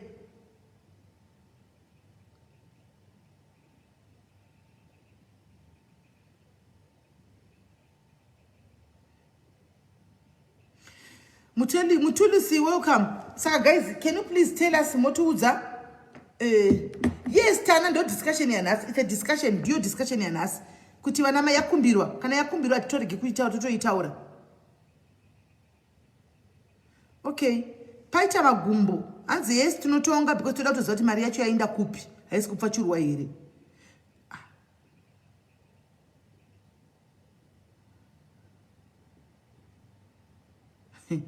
Ndabva ndapera pawo. Right, regai tinzwe first caller wedu tanoti chi. Caller, hello. Hi, SIS MELLY. Yes, uri sei muningini? Ndiri right, muri sei? Ndiri right. Muri pa live anditi? SIS MELLY, inini izvi zvekuti inini hangu ndinotaura side kwangu. Inini hangu sekukura kwangu ndakaita. Ndaiona sekunge amai vangu inini vaisandifarira. Why? Uchidaro? Like mumba medu isusu takaberekwa tiri 5. Anditimaona. So tiri 5 kudaro ndingangoti inini ndini pastage yandakazosvika kusvika pakundororwaka inini ndindaiva ndine murume anga akatisarei. Okay. Animaona. So waingoti kana kuti tiri pamwe chete zviya zviya pakangoitika kanyeke kuti tida kugadzirisa family inini ndairasirirwa kure or sometimes waiti wakadiskasa zvinhu zvefamily zviya inini ndaizozvinzwa zvatoitika kudhara. Okay. Uri wechinambaniwo? Vanenge vatotaura nevamwe vese vamwese vanenge vatogadzirisa nyaya vatotaura but ini ndaizoita zvekuzonzwa zvinhu zvatoitika patopera kana 2-3 months. Uri wechinambani mumba menyu? Inini ndiri last born. Okay. Saka haisi kese kuti maybe vaingoti last born uri mudiki? I don't think so. Even pakuti tichikura simelika waigona kuti wakatenga zvinhu zvezve. Sometimes inini ndaizotengerwa up neapo nguva zhinji tete vangu hanzvadzi yababa ndo vainditengera zvinhu even zvekuchikoro ndaitodzingwa kuchikoro. Ivo vaizobhadhara pato vapaya ndanzwa nekudzingwa kwauro tete vangu vaizobhadhara ndivo. Saka kana chiti murume kwanga kasara uri kureva kuti murume anga asina mari? Anga asina mari than vamwe. Saka vaida magifts? I think so, ndo zvandofungidzira. Iwe wanga usingawapiwo here pamari shoma iyoyo? Ndaiwapa SIS MELLY but I think kwavari kayaisakwana and waiona kuti ndiri kuwapa shoma than yavari kupiwa nevamwe. Okay. Atimaona. Alright. So sometimes zvakazoitika nezvekuda ini ndakazobuda mumba handiti nezvainetsawo mumba mangu. Ndabuda kudaro SIS MELLY kamahwana akatanga. Tipe hako tipire chichakaitika. Cause hanzvadzi yangu mumba medu tine hanzvadzi 1 chete. So chataura chese kunzi tingachiti ndaitonziteerera ichocho. Ndikada kuti nditaure chakataitaura kuti rega nditange ndabvunza hanzvadzi yako timubvunze kuti zvinoita here. Akati hazviiti zvinenge zvisingatoiti. Uye kwandakazoita kunoku kwandiri kunoku ndakatoita nekutiza ndatoona kutoti zvinhu zvacho zviri kunetsa SIS MELLY ndinonzi ndikatoda kuenda pakati ndobva ndanzi no hanzvadzi yako yaiti hazviite gara pamba. Animaona ndikada kuti nditorambe zvatarwa nehanzvadzi zviya ndaibva ndanzi ndiye akaita kuti mubve kudzimba dzenyu here wati musade kundinetsa ichichi ini ndiri munhu yekuti handitauri ndinonyara. I love my mom so much so much so sometimes ndinchiitira kuti maybe ndikada kuti ndivapindureka zvinozotoita wese or vanofila kuti maybe ndakuvajairira ndinonyarara. Hanimaona so zvinoita mwari manje zvazvinoita izvibasyandareka nevaya vaivafariraka hapana chavanovapa izvezvizvi kana vachida something vanofonera kwandiri kuti mwana wangu handina chakati, mwana wangu ndiitire chakati. Mwana ndikakudzai kuti SIS MELLY pandakauya kuno pachona handiti tine kwatakakurira kumusha kwedu isusu. So baba vedu vakashayika tichiri vadiki. Saka pamba pasina unyatsovaka zvakanaka. Ndikauye kunoku ndikashanda SIS MELLY ndakashanda ndibvoda kunyepera. Ndikashanda ndikaunganidza mari. Pamba pedu papa ine 1 room nekitchen. Baba vedu vakasiya 7 room yanga ingori paslab level. Ndopa yakangoshayikira ingori. So yanga ine makore kubva ndasimudza dzese 7 room kusvika dzapera. After yes simeli hanzvadzi yangu ikataura kuti hatichada kugara ikoko kumusha yeye kune oro yechino vakapwanya sisimeli imba yandakavaka iyoyo 7 room tikuisimudza wakaipwanya wakatora marata wakaenda kwakange kwatengwa stendi nehanzvadzi yangu kune imwewo nzvimbo ndikabotaura ndikati no inini hangu zvekuti nditi ndiri kuteere uku inini handisi kuda zvekuenda because uku hanzvadzi yangu ine mukadzika ndekuhanzvadzi nemukadzi vake handiti chinditisirai pamba banditi takavaka pamba ndosara hangu tigara pamba nevamwewo kana wachidawo kuuya kunokuye then ikokoko tinongouya chitese tichingokuone hazviite pamba pangu pana pamusari pangu munofanira kutoita zvinoda hanzvadzi yenyu wakapwanya sisimeli kubvisa zvese mawindo chichi zvese saka makaisovha sei vapwanya kuda sisimeli ndakambozvitarisa handina kana mbotaura nezvazvo izvozvi zvanotaura kuti hanzi batsirai hanzvadzi yenyu kuvaka kwavari tikati no mama hati ndikataura kuti batsirai hanzvadzi yenyu kuvaka ka edzipi muri kutifoseredza handiti iye kana asina mari anotaura kuti tete ndokumbira kuti muite sei mutibatsirewo pakati noti zvekutoti by force because pamba hapasi pake hapasi pedu handiti pamba pehanzvadzi yangu nemukadzi wake mangwana izvozvo matiti wakaiwakai panapa ndokwakumusha kwenyu chichi tinouya panapa toti tagara tinotanga kunetsa nemuroora anokutaura kuti pamba pangu handiti it's better kuti kana achida kubatsirwa tomubatsirwa nepatinogona then iminuoko makataura henyu kuti hapana anowaka pamba pangu handiti isusu totsvaga hedu mudzimba totsvaga hedu kumastendi kwedu kwatingawake handiti izvozvo zvanotozviramba kutaura kuti kana mukawaka ikoko kwamunowaka ikoko musati mawaka pano handitsikiko sisimende zvinosolva sei nyaya yakadaro saka izvozvi vari kumba kwemwana wavo mukomana ndokwavari ndokwavari ikoko ndikaudza kuti last time simerika zvandakaita bose kwawakaenda ikokoko zvikoro zviri kure pane distance plus kunhu kune masango anoona so ndivo vane mwana wangu so ndikamudati ndataura nasister yangu naba mukuru wangu ndibvanatoti kuri kugara mwanaka chikoro chacho chiri kure plus kune masango anoona so ndaikumbira kuti mwana wangu auye kuno kwagara ake kuri ndobhadhara school fees and everything ko sister yangu inogara kuharare sister yangu pataritaurana patabvumirana handidi ndatoenda kumba paka padanoudza mama wangu ndikati ndataura nani naba mukuru nasisi kuti mwana ambouya kuno kugarare agare kuno achidzidza ikoko sezvo chikoro chacho kuti aonewo education iri nani sisimene uziviwo ndisingazivi wakafonera bamukuru wangu wagowachauta kuti nhasi makuda kuyachuka makuda kudai nekuti mwana wangu akushanda makuda manza kuti ini handigoni kuchengeta mwana ini handisi kuzizivaka ndazoti manje makusenda bamukuru wangu vari kundifonera so mainini muri pakavasununguka here ndikati anorega ndibvechi pamba ndiendesa mwepo kwakanaka here skai endai pakakasununga ndida kutaura nemi ndikati anezike vandakasununguka pamba vandaenda samwe skai zvamaitaura zvezve kuti mwana uyu asare kuno inini zvichikumviremira ndikati kochi skai amai vakafona nezuro wakati ndikati no, it's okay. So, vandati no, bandini handingambozvinyarareni ndikandivabvunze simene ndakazviparira vakafonera vana sekuru wavo kuti ndashaurwa kuno bati ndakambovabvunza kuti nai mama komadarire hakusi kuti ndikabvisa mwana wangu kunoku handichakwanisi kuchengeta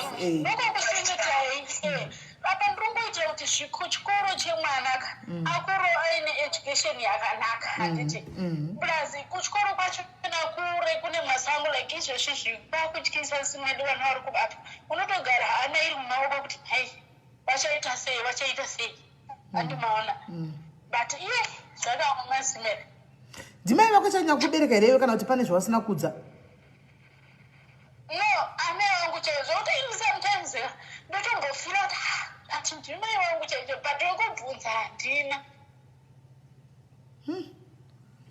wekubvunza handina simene ndikaudza kuti izvozvi zvinenge zvinotongoendawo nekumasisters angu like nditori nemunyama last time simene ndakati kuno kwandiri kunoko handichada kuti ndigare kunoko before vasati vatama kumusha kwedu chaiko vandaunganidza mari ya800 US yanga ichitori kunyatsokwana kuti utange business muZimbabwe ndoda kuenda kumba pandiri kuenda December ndoita sei handichadzoki kunoko ndotanga business ndogara zvangu nemwana wangu kwarara SIS MELLY vakandomira kana uri munyanyaka vakandomira SIS MELLY seka zvako nhamose rugare iwe SIS MELLY ndoseka sometimes amen ndakati nchisvika kutope sister yangu yandoteedzera ini so first born yamba medu musikana saka anga ari ikoko futi anoona so vakatoti ndongo yakatanga 2018 ndongo yakatanga kunetsanetsa kuvhura marara ichibuda ine tsvina ndokandatongoti hande tinochera chimvura yekubikisa kuzvibhorani because kwakwaisawo zvibhorani SIS MELLY takatoenda nesister yangu iye mukurumba medu uye muridzi wembabasa rake mumba make handiti so ndichidzoka ndisvika pageti ndikaona ndasangana nefriend yangu yandakakura nayo ndichimudiki kuchikoro wataenda nayo even kuchechi andimona vatoti iyo baba uyo uri kuona ndikatoti ndovatoti hatidzokere kopi kuchibhorani ndokusiya chibhaketi changu chemvura mubasa SIS MELLY uyu muridzi wemba manjoyi achibva abudawo mumba vakwasara sisongo vakuda SIS MELLY wachibhoenda nemari ye800 US yes vakaendepi nayo kutiza nayo SIS MELLY sisi vako mwana mai vako sisi wangu mwana mai wangu chai nayo SIS MELLY yese 800 US ndezvarini izvo nayo zvakaitika 2018 saka uchizovabvunza vanoti kudii mari yacho ndakazoti inini hangu ndemunhu anokurumidza kuregera ndikwanise hangu kuti ndichengetezvombetumumbu andimaona so ndakazoti papera because tatoenda iri December then January pandati rega ndidzoke bosi chekuchagarira pachizina ndobva ndadzoka kunoko so ndadzoka ndakagara January February muna March ndobva ndati rega ndiita sei ndimbomufonera chaga ndoona kuti nhamba yake iri kuita because padandiri kuZimbabwe anga atopera kuti bloka tese akandibloka tese anoona ndaiti ndikamufonera ndikatomboenda kupolisi papolisi paWestly paya because ndokudimba sister yangu kwadatiri apolisi yacho ikatsikatsikoyo ukati atsvagai munhu kana mazomuwana mazotudza tomubata but atongoona kuti hapana rikatisiyane nazvo so ndadzoka kunoku mamuna March ndobva ndakazoti rega ndimboita sei ndimbomufonera ndinzwa kuti ari kubatika here vandatomufonera nemwoyo kuti osisi wangu animaona vandatomufonera payasvika ndokumbira uregera katokumbira uregera chichi ndokupa hangu mari yako ndokupa mbichana chichibva ndangomuti no it's okay usadzosa hako mari yacho but izvezvi I feel like anofila kuti maybe asai ndamuregerera because sometimes chishuwo chekutomuona ka ndinacho but ugoona kuti SIS MELLY mwana wake aigara kumba ndine tomuendesa kuchikoro ndichimubhadhara school fees mwana wake but zvinhu zvinongorwadza SIS MELLY but iye anofila kuti maybe pamwe handisani ndamuregerera here sometimes ndotomboti ndikada kuti ndiende kumusha zvezvi ndotomufonera kuti imbouya chichichi hande kumusha anongonzwa ingoti andoemangwana auya achabatike foni kweiwe kwaunogara kunoku haukwanisi kugara nemwana dzima imwe foni ndikunzwa maecos haukwanisi kugara nemwana rega ndibvise paloti kunoku manje handikwanise because ndinoita stay in okay ende mwana uyu ari kupuraimary ari kupuraimary nawo ari grade 2 saka kubhodhingi hazviiti mudiki mudiki zvisingaiti saka ari kungofamba kudistance iyoyo kuenda kumusha ikoko kure kuchikoreko SIS MELLY pane distance atojaira ka kujaira zvako but semunhu amai unenge uchirwadza kuti inini pandinotya kufamba ndega pakuzoti vana zvidi izvezvi ndandiri kuti hangu ndikaunganidzwa ndikakwanisa kuti ndiunganidze then ndikaona kamari ndotsvaga kana business nekuita munomu ndomutora ndogara naye wosiyana nezvekuti agare namai ikoko because zvakaoma SIS MELLY zvakaoma. Ai saka ai nyaya yako iyo inorwadza asi mai chaunya kubereka. I'm sure maybe ndingati kudiko kuti kuda pane zvavasiri kukudza mai vako.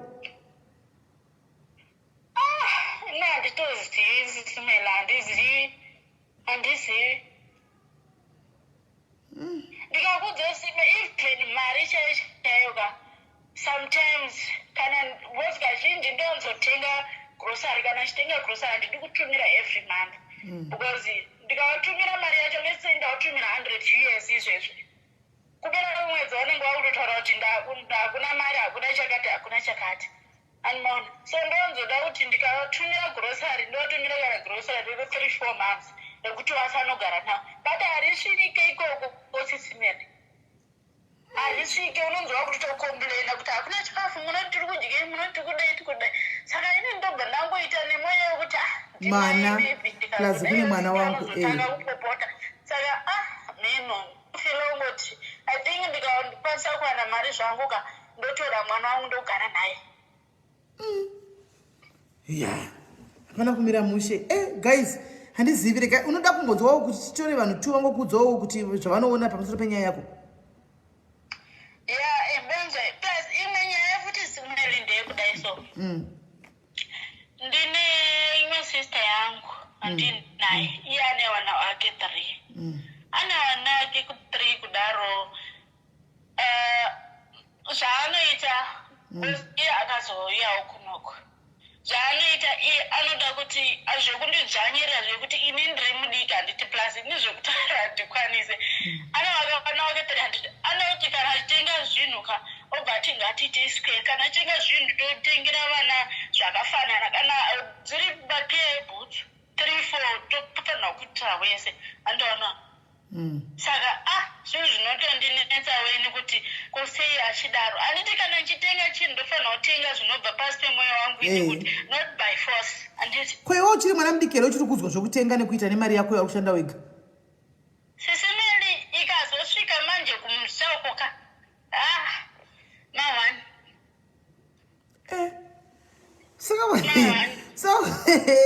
saka kune vana vakuru vanhu vakuru vana vari kushandira vachiri kutotyawa namai vavo zvakadaro sisimeli zotyisa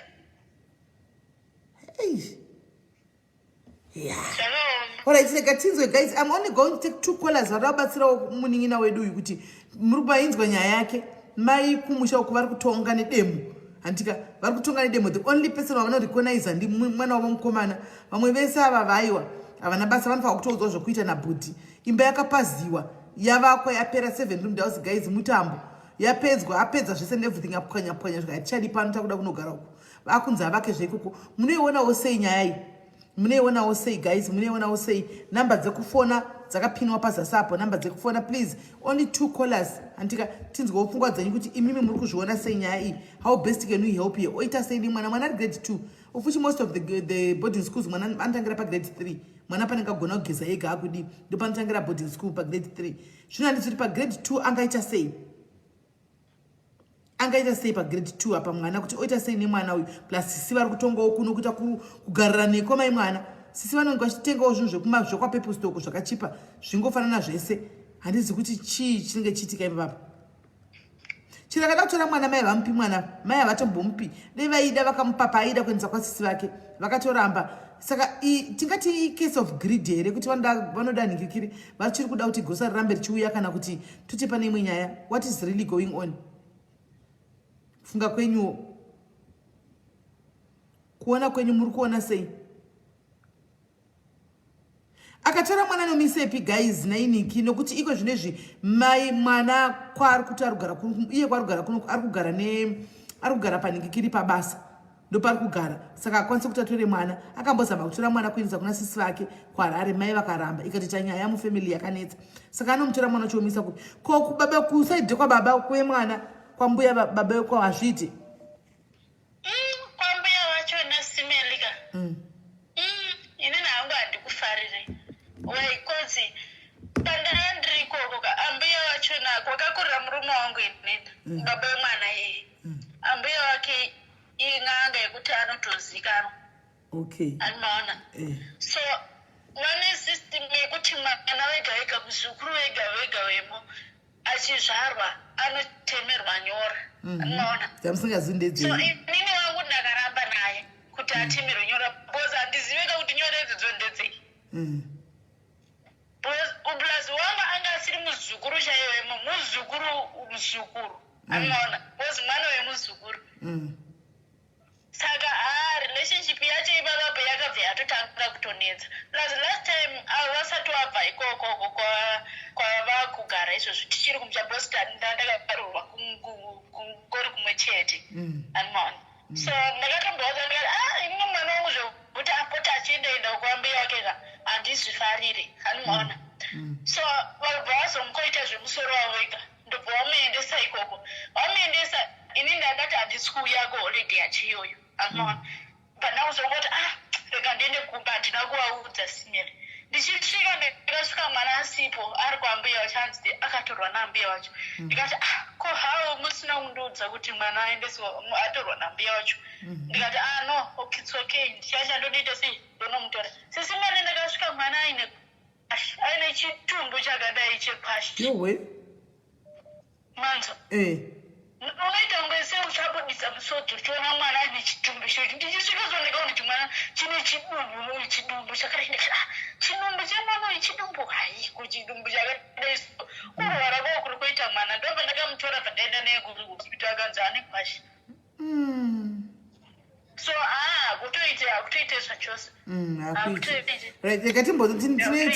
Tine umwe wedanguramira zvake mafonero ikatimbonzwawo pfungwa dzake satani nyeke kana kuti rega ndikudrope vachafona makolas anongoda kucontributa kuti ndoda kucontributa nyaya yani yakola wemwana wekutanga yamai wekutanga kana kuti kola number 2 amene vachingodaro vachingokubatsira isa zvidzokera mucomment section. Alright, thanks.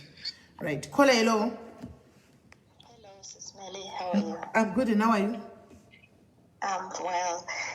Chekutanga mundiregerere mukaona network ichitiza iri kuita ichitiza but ndiri pawifi yangu.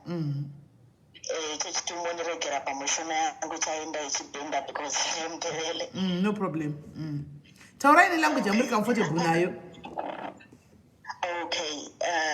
Indaba ekhona Sis Melly ile engilayo inkinga engilayo ngomama. Ngikhule umama ngingamazi. Ngikhulele kugogo. Ngigcinwa ngugogo. So from what they told me ukuthi ugogo wandithatha ekhaya kumama ngile 6 months. Ngigulela ukufa. Ugogo seyezotshelwa ngumalume ukuthi mama isituation engiyithole ngale ukuthi umntwana ogqoka izithubo ngambuye laye. Kodwa lingabona amapholisa enokha manje besithi umntwana ufile lingamangali. Ugogo wavuka ekuseni njengokusho kwabo wayekhaya ungithatha. Uma utsho ugogo umama wakho vele. Ugogo zala umama. Ugogo zala umama. Alright. So eklinik ugogo wareferwa eGeneral Hospital. eGeneral Hospital eGweru kuthiwa bathi no gogo i-case is very critical.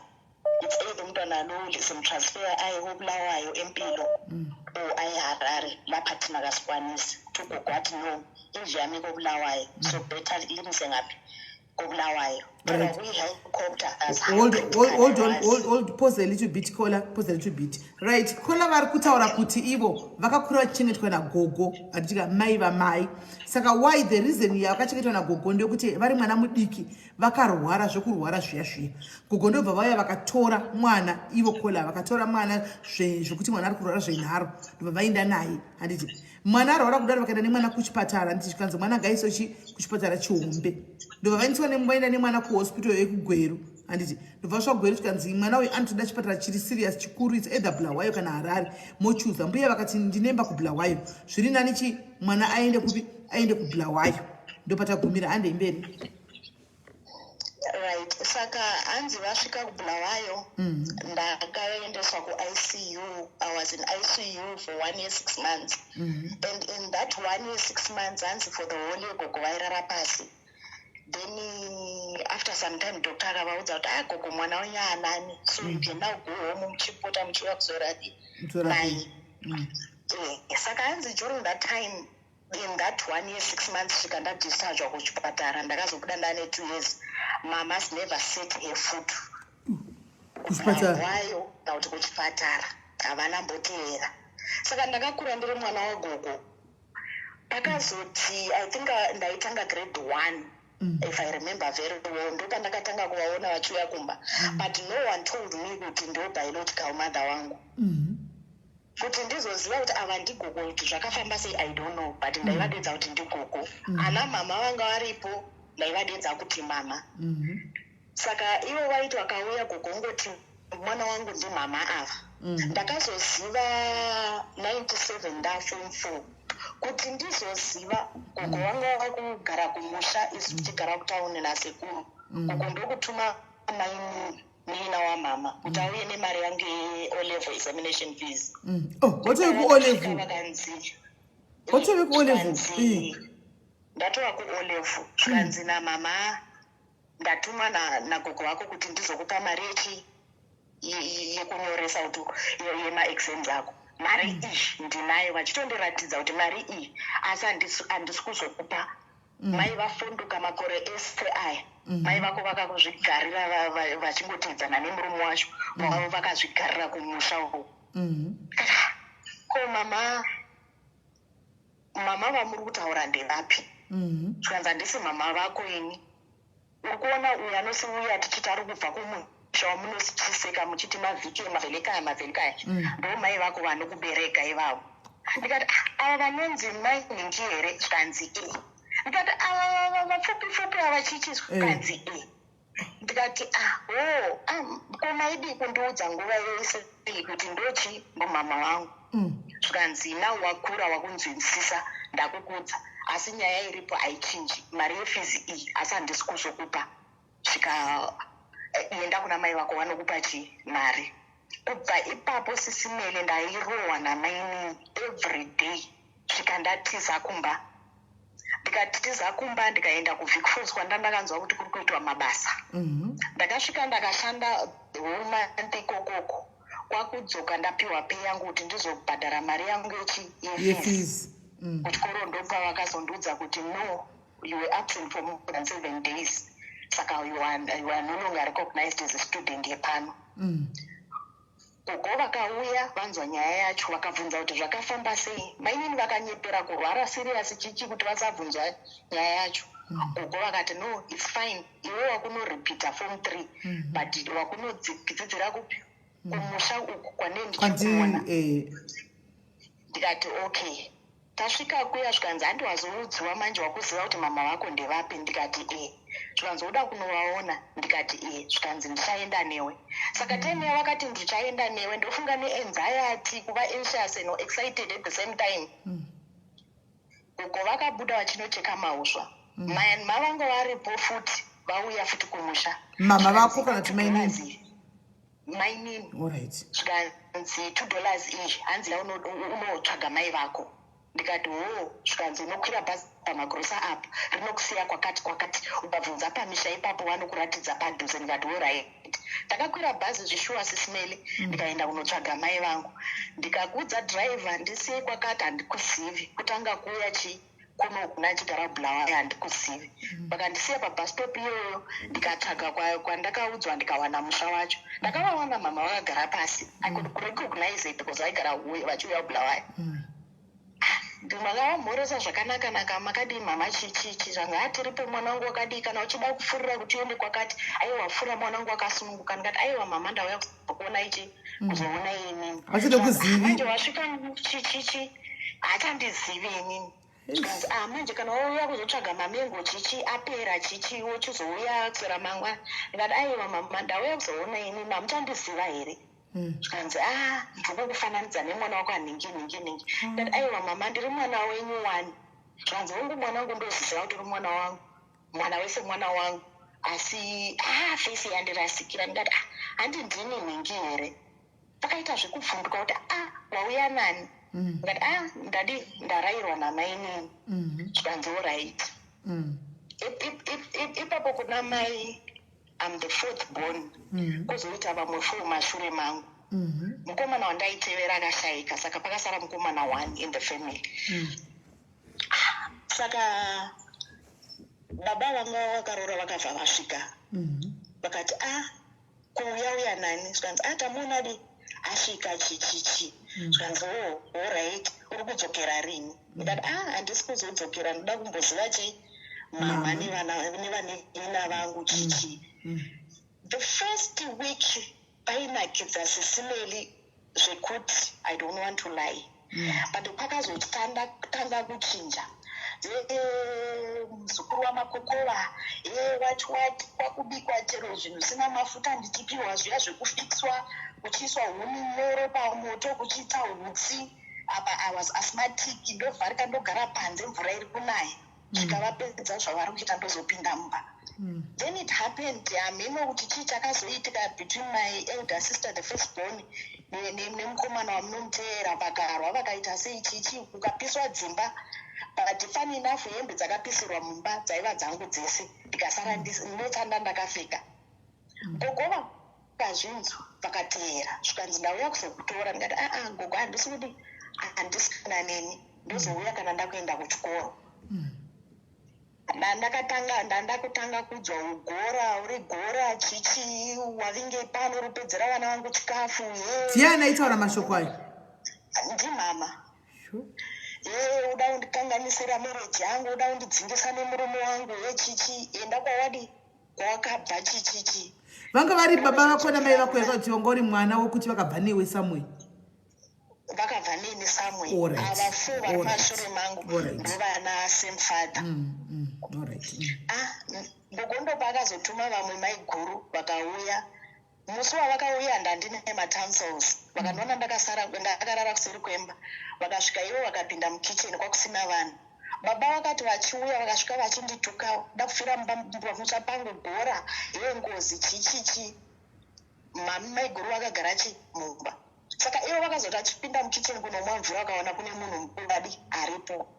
Zvikanzi tinokoka vhundutsira aka kakarerwa kachiyemedza magugu what we wanted to be strong chichi ajaire life akajaira zvake zvekumagetsi kubulawayo chichichi.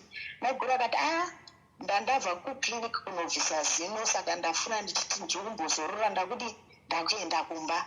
Zvikanzi kuchimirai chichichichi mutaure nemwana. Zvikanzi aiwa ndofanirwa kumwa mapiritsi chichi plus pane kunoita zvekuchechi chichi. Maiguru vaitonyepa vakamhanya vakaenda kuna gogo vakamudza kuti mwana uya zvandawana achiitiwa. Gogo vava Maxeni tichakarara takanzwa gogo vakunuka vasvika nebhazi reMaxeni. Zvikanzi ndauya kuzotora uyu ndimuendese kwadhokta. Hembe dzake zvikanzi hembe dzake dzakatsva chichi haana hembe. Zvikanzi saka ari kupfeka chii? Vakamuvaudza zvikanzi kana kuda hembe yake yakapfeka yakasviba ndomupa dhirezi rangu utapfeka wachi kana zvaoma uchipfeka. Okay fine, to cut the long story short, gogo vanditora ndadzokera kubulawayo kuna mainini. Vakati no mwana hazviiti kuti moti ngaanodzidza kumusha chichi the second from the last born mwana wagogo umwe futi mainini. Ndikadzokera kumba kubulawayo. Ndadzokera kumba kubulawayo all was well. Zvikandazoroorwa vakadeedzwa pandanda kuroorwa vakati ivo havauyi. As far as she's concerned I'm dead kwavari. Ana sekuru vakati no hazvinetsi iwe uri mwana wagogo iwe uri mwana wedu wakakurira patiri ava vasiye ava don't mind. Pakazoti paiuya vekomurume wangu samangwana ivo vakasvika usiku. Kubedroom ndakarara ndichishaidwa kuti ndoda kuona kuti ufunga kuti wakangwara ufunga kuti ndiwe une yese chichi was so special about you ndikuzviona kutaura nechirungurungu you think unofunga kuti wakadzidza iwewe ndoda kuona kuti marriage iyoyo ichasvikepi. Ndaangomuka kuseni ndikataurira gogo zvikanzi anopenga nemadhimoni ake uyo mudi musiye iwewe chinhu changu ndichofanirwa kukunetsa mashoko anenge abva kwandiri because ndini mai vako ndindakakurera ava vasiye ava vekwatezvara vakauya kukaitwa zvakaitwa vakabheja zvikanzi muchato uyewo hausi kuzoita reason vanga vasingatauri. Gogo vakati muchato uyu ndiwe uri kuzoitwa. Handiziviwo kutaura kwakazoita vanhu vakuru vavega. Ndipo gogo paakazouya akati ndidedzere murume wako adi auye kunoku ndoda kutaura nemi muri 2 ndobva ndamuudza kuti uko arida kukuona ndobva auye zvikanzi no zvemuchato this big white wedding we are cancelling it ndokumbira munochata kukoti mungotsvaga mawitnesses enyu muzviita makanyarara ini vamwe ava ndichazovaudza ndozvakaitika ndozvatakaita ndabata nhumbu yemwana wangu ameno vakazvinzwa nani zvikanzi togarai matenga coffin mwana iyeye haasi kuzombata edha pachasara mwana but iye muri kumuviga chete gogo vakauya vachibvunza kuti iwe uri sei murume wangu akavaudza kuti gogo nhumbu iyi yokumunetsa ari kugara akarwara uyu hapaperi kana 1 week tinenge tamhanyira kuchipatara naye zvikanzi no its okay rega ndifonera nasekuru wako ndobva kwafonerwa nasekuru vakatsvaga vanhu vekuchechi kwavo ndikanamatiro zvakafamba mainini vaive kunditora vachizogara neni kubulawayo ndobva vashayika so when she passed away ndandiri 7 months pregnant ndakavanzirwa sis Melly handina kuudziwa nenhamo yamama ndakazodiscover a week before ndabatsirwa kuti mama vashayika but ndazviziva ndichifona kumba kubulawayo ndichiti ndiri kuuya gogo akati usauya ndiri kuuya inini ikoko ndakabatsirwa zvakanaka hapana munhu akavaudza gogo vakaudziwa kuti muzukuru wenyadi atova nemwana chichi vakauya zvikanzi musaudza vanhu svika mwana ane 3 months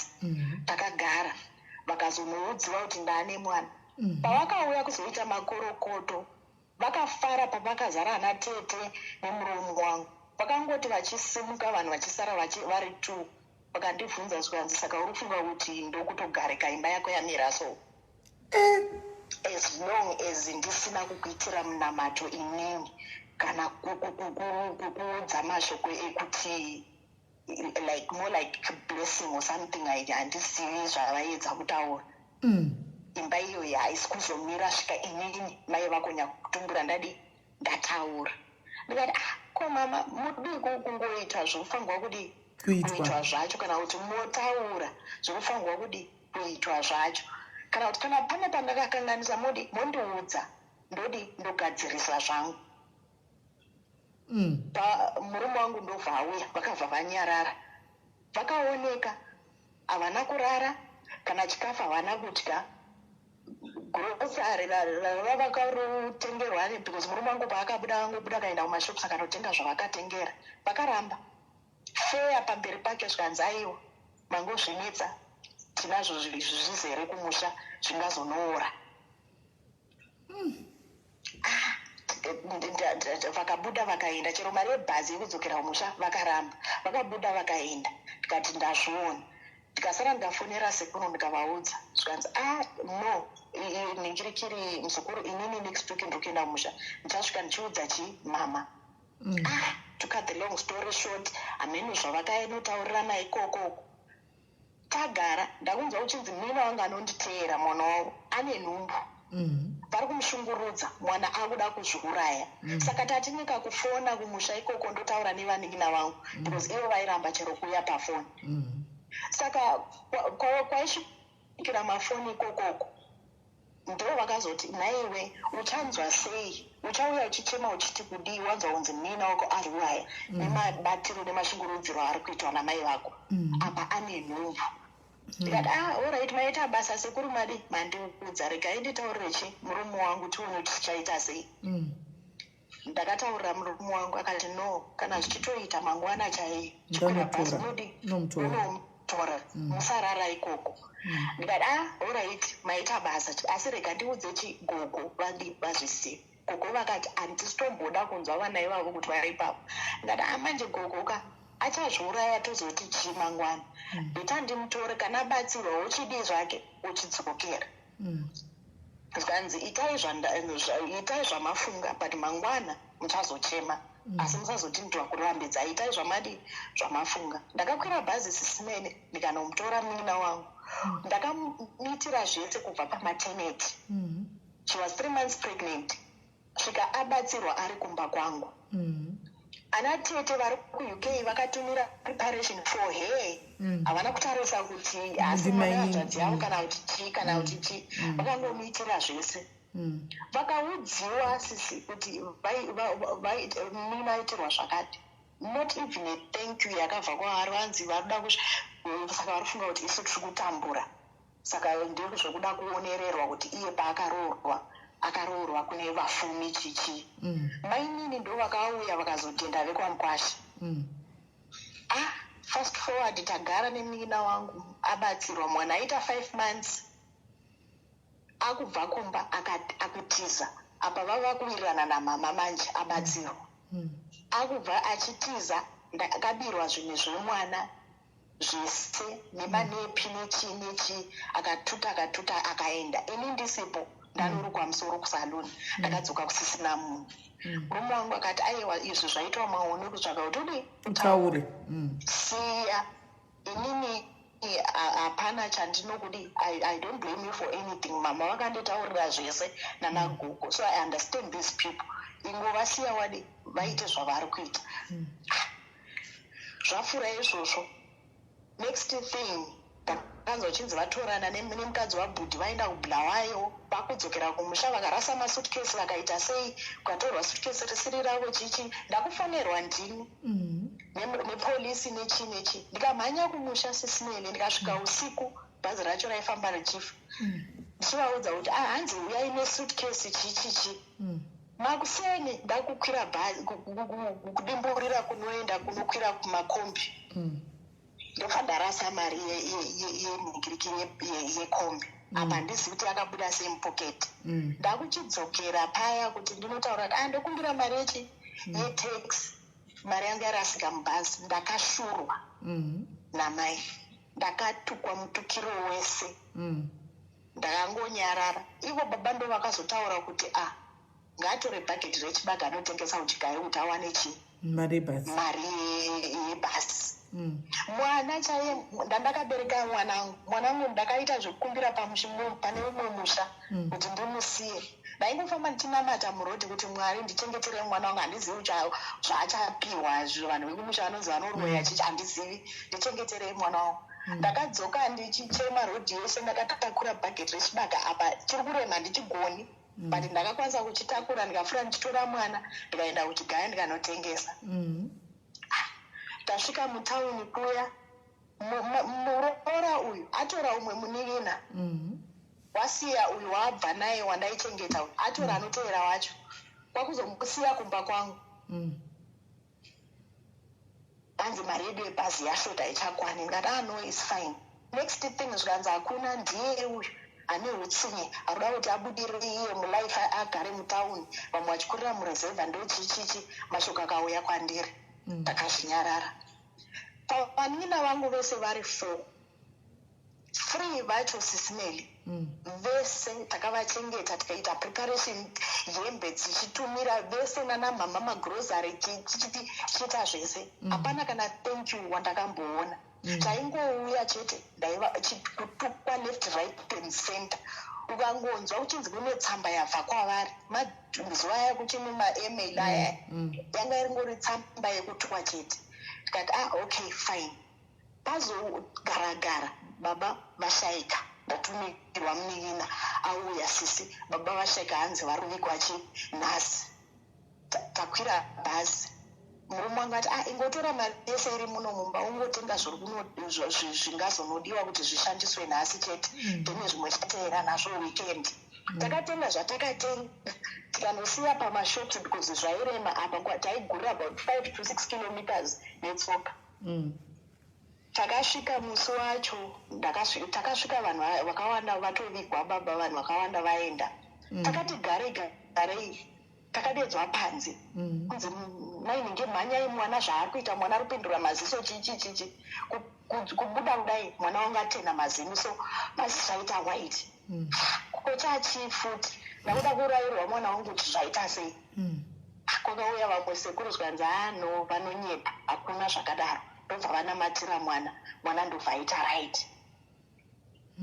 ndakatukwa kuma6 ndofunga vakazorara kuma12 vachindituka kuti wauya kuzoita drama panapa uda kuonerero chichinoshamisira nekugara kwenyu kutauni apa ndikuchema murume wangu iwe ndiwakuita drama senge mwana wako akakosha chii saka urikuedza kuti tiri varoi isusu mwana wako akuzofira pano iwe chakazoti ndakatukwa usiku hwese gogo vakamuka makusoni vakati iwe handi ndikuzuva irapo vakanyarara zvavo zvikanzi iwe handi ndikati no gogo ndakamirira baba nhingi avati vari kudi vari kuuyana natezvara saka handikwanisi kudi kuenda nini gogo vakwira bhazi ravo vaenda manheru futi ndagariro kwaivo kwasisi kwabhudhi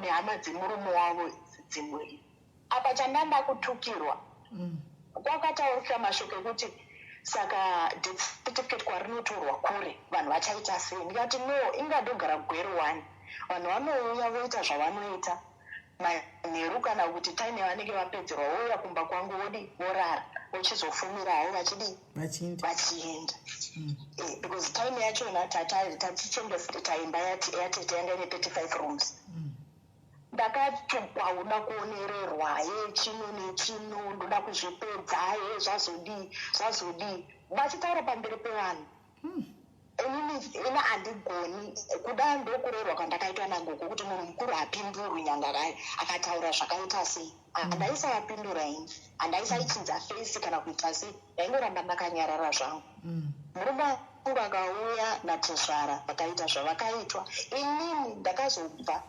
ndisina kuendeswa kuguva rababa ndati murume wangu paakasvika natezvara vakatorwa vakaendeswa sisi vakauya iva festibhoni vekundituka futi vakabatana namai vakati kunaiwe chii chiri kuitika ko iva hauna kuendeswa wanu ko ava vakuendeswa sei ndikati no this is fine, it's okay, it's not a big deal, siyana ichi nazvo atagara paya vauya nevanhu vavo vagadzira death certificate vakuenda havana sisi nedu kutaura kuti takuenda takanokerwa kumafokseni kanzi takuenda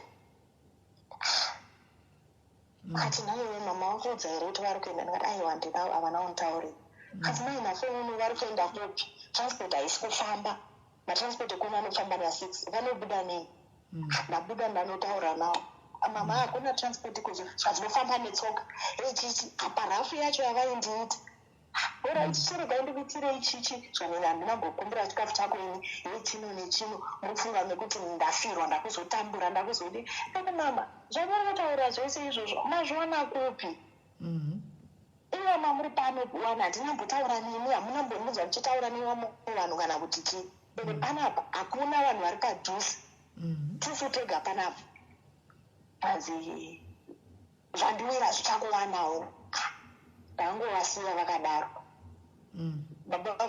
baba murume wangu akati no usavhura chi iwe vasiya vakadaro usavhura geti chione kuti vanobuda nekupa pana kwavari kudi kwavari kuenda kwakazoti kuma7 ndobva vanotambidza mari yavainawo zvanzi uchizovapa mari kuti vakwire chibhazi wozovaudza grosari tichatenga tozoisa mubhazi because vanga vasina kutaura kuti vari kudi vari kuenda zvikanzi mari ndinayo chingati mama mari yabva kumukwasha iyi kana ndichisvika ndichimuudza kuti matimada achazvotora sei rangarirai paya pamakaramba zvinhu pamakauya kuzoona mwana hazvina kumubata zvakanaka zvikavataurira chief ana gogo saka ndokumbira hangu kuti mungotora iyi kana musingadi zvinhu zviri kubva kwaari ndakuzviziva kuti hapana chamuri kuda kubva kwaari but for nhasi torai izvi ndobva vatora mari iya ndobva vabuda vaenda tagara paya next thing takunzwa nevanhu kuti mai vako vari kutambura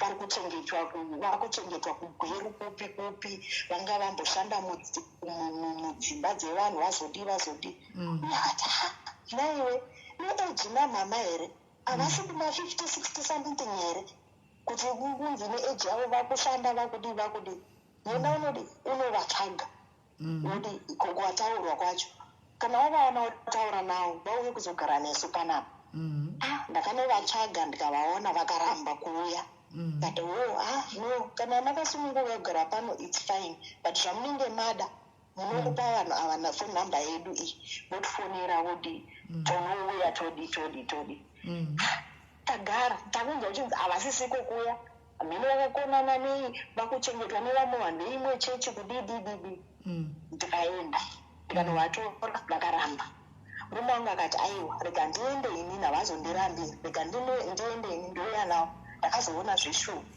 auya navo paya tagara murume wangu ndopaangangotanga kupisa muviri achikosora achidii ivo vanga kufambirana naNaMwene zora vanga vanebarika the biological mother passed away saka vanga varipo ndanamai vemurume wangu next thing vakunzi murume wangu ngaende kunotestwa for HIV chichichi namai vakwe vavo atestwa paya because ndo vakatanga nyaya yacho tikanzwa yakubva kuna naVamwene tikazonzwa atete vakufona kuti aiwa achiita zvataurwa zvacho kuitira kuti mangwana zvikazonetsa vachazoti takataura mungati igino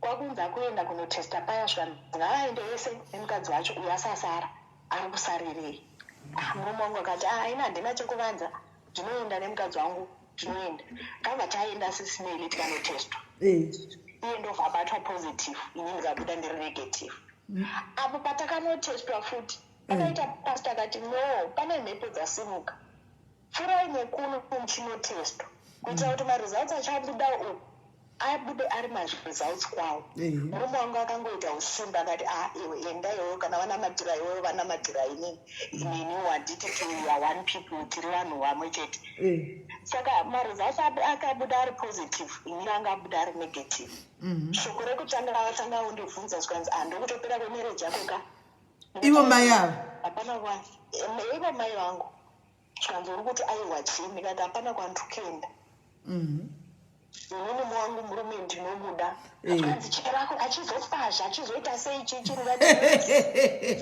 ende mai vako vane drama kwaichera achizopazha ende zvakaoma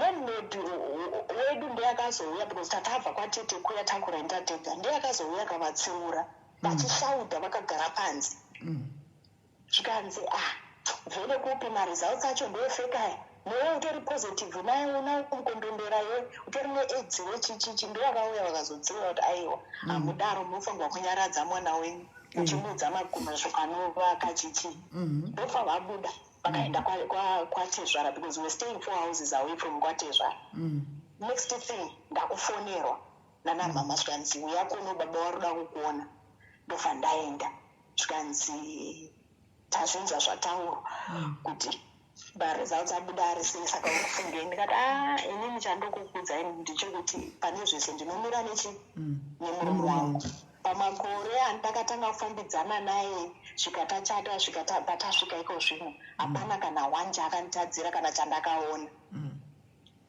takasvika zvikanzi kupiko zvinhu zvako zvekungwara izvi kakangwarisa aka munofunga kuti vanhu vakakura kubva vanhu vekuroora here muchanzwa tichaona kuti kondomu racho acharibvuma here asi musazouya kwandiri muchiti mwana wenyu adai because ndakuudzai ndinovaziva vanhu ava apa ndimama ari kutaura kwatezvara endakangonyamuzvipererota saka apo vari kuedza kupenda picha yekuti kudii kana vachitaura kuti ndovaziva vakangwarisa vanhu vakakurira kubulawayo apa ri kutaura vanhu vekwatezvara and already ikoko kune mitauro isingaperi because of this rivalry that is there kuti mastep what tadzokera kumba tagara havachadyi kana murume wangu auya ndikabika aripo havachadyi vari kudya kana asipo musi ndakazovabvunza ndikati mama uyu akutonetseka kuti kana aripo hamudyi zvikanzi ndinodya kaitsura pana pandopindwa neaids mama akabvunza ndinowanikwa kudaro ndiani handino kuti vanhu vaakataura navo tavangoona nemota yasvika isu vakuenda mungirikiri akati no vasiyesa vaende tichazonye tichivavhakachira ikokoko takagara gogo vakazorwara vaiita cervical cancer vakaita bedridden saka vava kuramba manje kuti vachengetechera nevaroora chero nechii zvikanzi ndoda kuchengetwa nemuzukuru wangu uyu chichi sekuru vakakwira kubulawayo vakavazomupfumbira muromo wangu akapfuma ndakaenda SIS MELLY from January svika gogo vashaika musi wa18 June 2011 ndiko andinambodzokera kumba ndandatora umwe munin'ina wangu anova wechi3 kubva mashure mangu ndiyanga kugara kumba ipapo takumbirwa futi timuchengete arambwa nemurume aitisa mwana chichi tikaita zvese futi because akauya asina chinhu murume wangu akaita zvese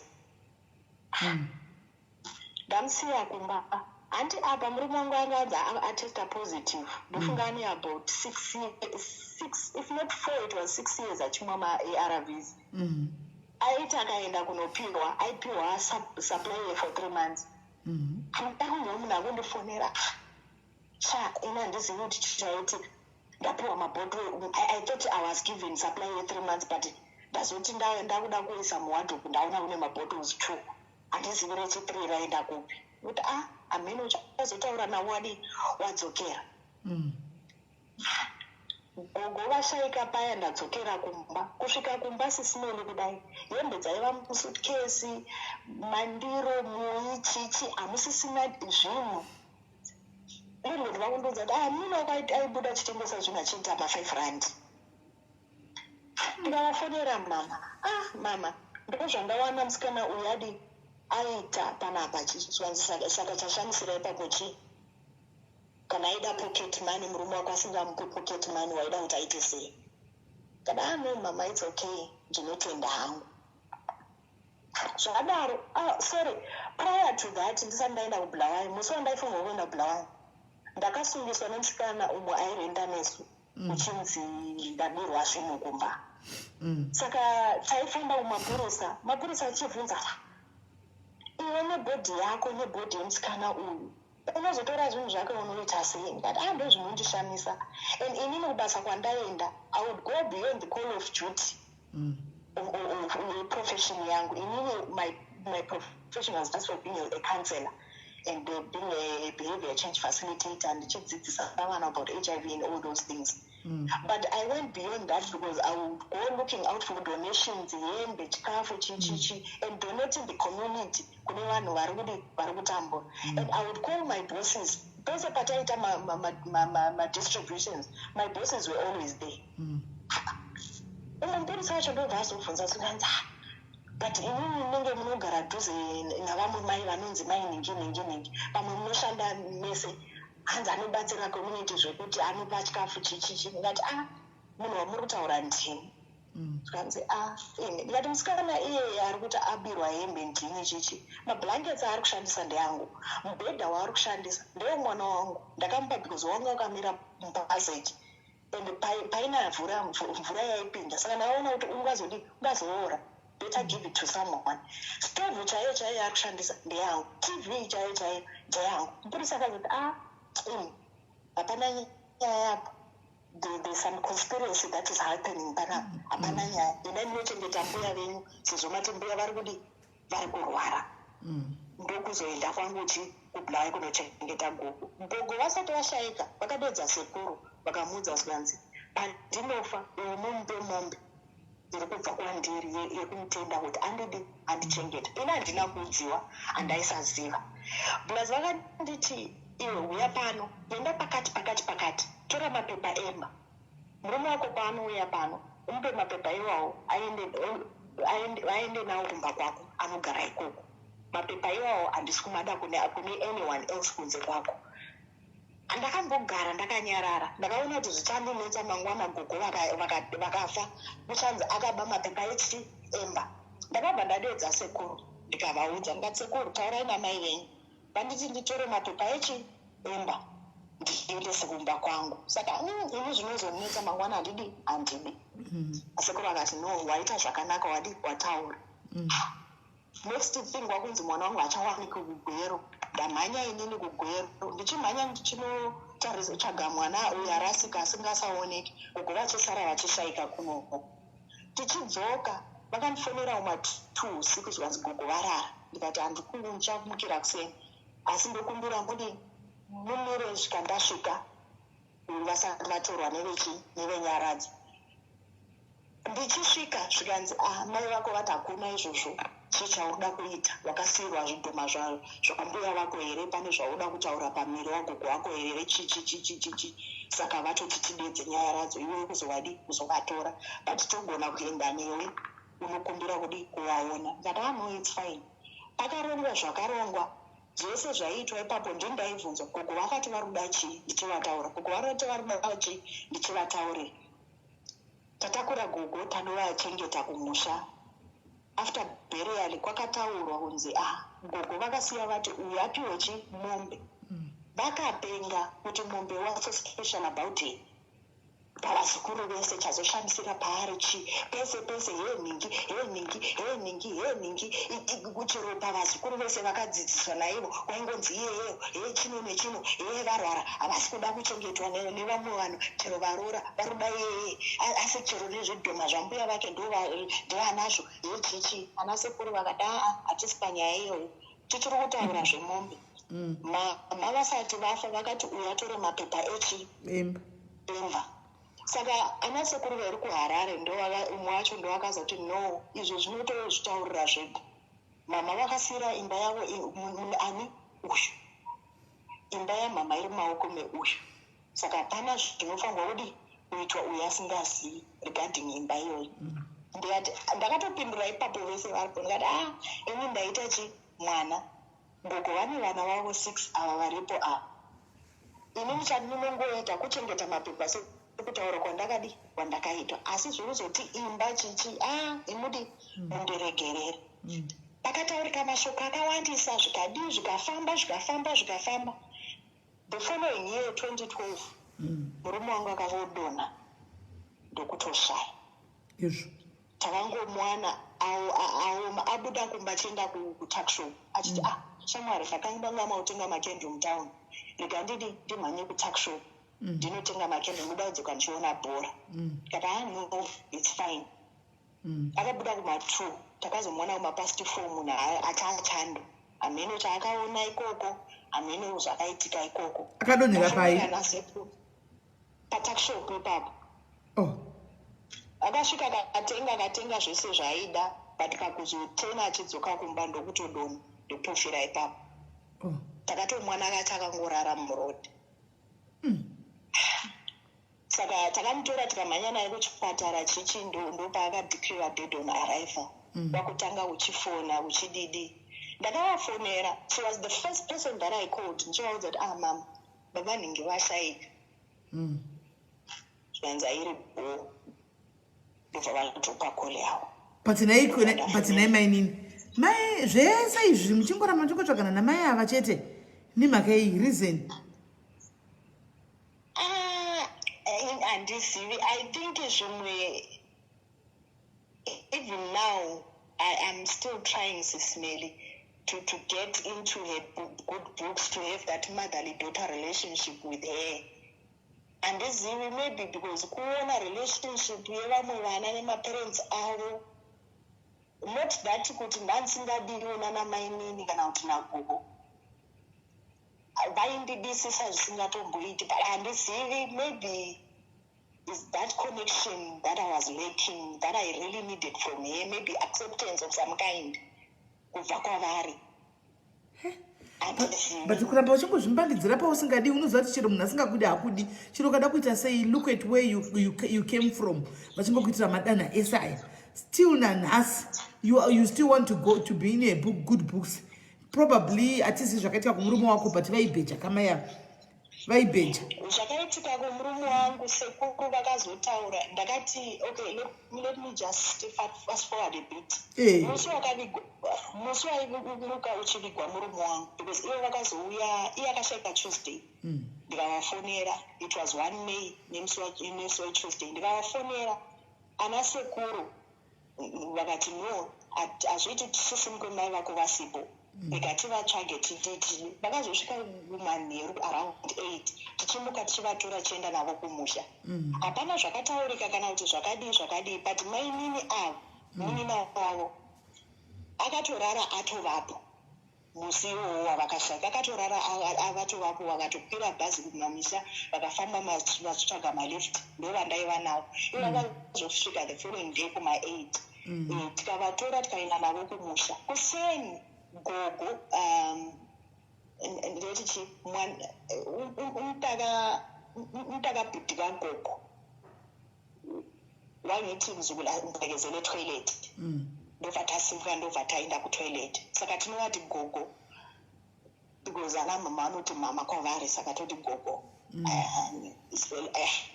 ndobva vanditi mzukulu indaba ekhona la kuthiwa umamako uthe yena kumele sivale umngcwabo akumelanga indoda yakho ingcwabe amalobola asalayo inkomo ezasalayo zingaphumanga so umalumakho uthe khona ngikutshele ube kwazi sizwe ukuthi wena uthini ngakho vumelana lakho yini so I was like but gogo why umuntu lo liyamazi ngiphile laye and liyazi usizo alilethe kakhulu ngakithi yebo inkomo aziphumanga zonke anyali angithi but lina njengabantu abadala likubona kusenza yini and akusifakeli amehlo yini kulabo babazali xa sebesizwa lisithi kuthiwa umngcwabo liyawumisa because lifuna inkomo njalo kubhekenini nxa liyamisa umngcwabo lithi lifuna inkomo ziyavela ngaphi because umuntu lo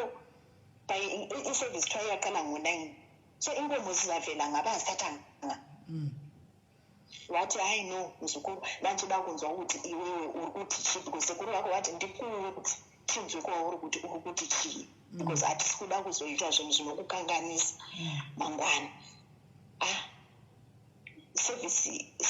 the service started yeburial chichichi ndikaona hapana chamiswa hapana chadii hapana chadii after burial ana sekuru akati inini takuoneka chichichichi munhu watauya naye atakuenda chichichi saka musikana chasarana namai vake tezvara akati no achikunda kugotaura mbichana musati madi maenda tezvara akataura akati ndairipo mwana uyu mwana wangu just because murume wake washaika handingati ngachibva pano mwana wangu hanzi azvara mwana zvara musikana chichichi saka uyu mwana wangu achagara pano wozobva iye nekuda kwake pakati pevanhu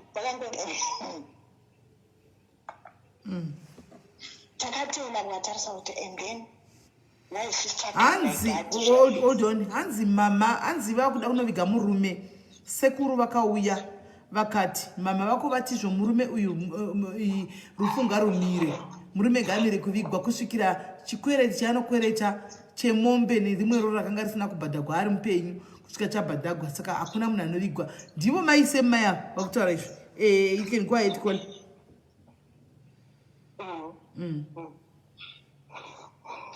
so anasekuru vakati no tinoenda we had a good relationship neni ngatisaparadzanzwa nerufu because pakadai so kune zvakawanda zvinoti tinotendawo futi kuti magamuchira mwana wedu sewenyu svika tazosvika at this juncture hapana zvachinja vakabva vasimuka kutora bheki zvanzi ndakuenda amweni anasekuru vakabuda navo vakanotaura navo panze takazokuna vadzoka amainini vhele vanga vati ivo havasi kuenda ndo vari kusara neni anasekuru vakaenda vakachona makuseni tichibva kumakuva vakaoneka zvanzi ndadedzwa kubasa ndokudiwa kubasa but okay vakaoneka vakaenda after a week tezvara vakati no mwana avhura zvikoro mwana angajaira kugara with both parents muroora chimboenda kumwana uchazodzoka ndoziva kuti hausi kuda kubva pano because rova uda kuwadhuze nemurume wako but tarisira mwana ndopatakasimuka namama mainini vanga vachiri kungorepo neni for that whole week ndakazonzwa mama yako ndifonera zvanzi kona iwe komai vako zvavakasvika vakabrancha muno mugwero hanzi vatokwira bhazi kuenda kubasa nhasi vainyepa pavakabva vachiti vari kuenda kubasa vanoshandainhau yekuti vashanda mudzimba kubulawayo kukolumaro I think ndokupa vaishanda ndichanyatsoziva ipapo takagara ndikazosangana navo umwe musi ndichironga memorial yagogo ndikasangana navo kurenji zvikanzi wakagara sei tichi ndikati mama handisi kuda kunyepa hapana chakachinja the only difference ndechekuti murume wangu adi apo my relationship nenati zvara is still the same and havasi parikangodi zvikanzi okay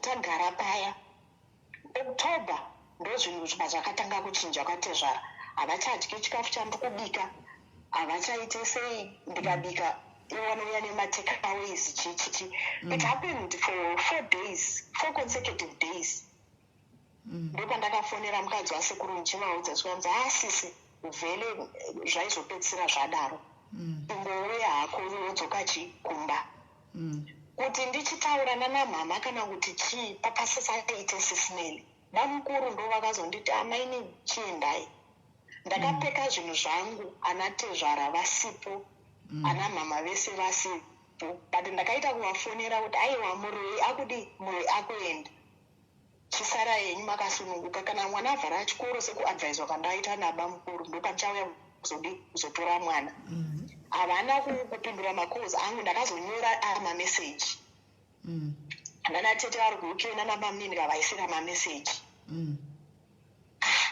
ndofunga ndipo vakazoona kuti maininge ava zveshuwa vaenda havasisiko because vanenge vakafona kumba vakaudza kuti vataura bhegi ravo vadi vakuda ndokutanga kuchifona ina handina kudaira makozi avo munhu wandakataura naye svika ndasvika kumba andinza kuti ndapinda kumba bula waenda akumba ndibamnini tagara paya vafonerwa nasekuru kuvaudza kuti mwana adzoka akumba ari pano zvikanzi dzino taida kuzviona kuti zvinosvikepi ndakakuudzai kuti hapana zvazvinosvika izvi kugarika kwese kwazopera manje tazofanana sekuru vakabva vadropa kolo vasati vataura zvakawanda because vavakaisa paloudspeaker sekuru akati muzukuru pane mashoko akataurwa namai vako pano tatisingadi kukuudza but nezvazoitika izvi nemashoko vataura apa I think you have every right to know and I trust kuti you are mature and wise enough that you are not going to react to this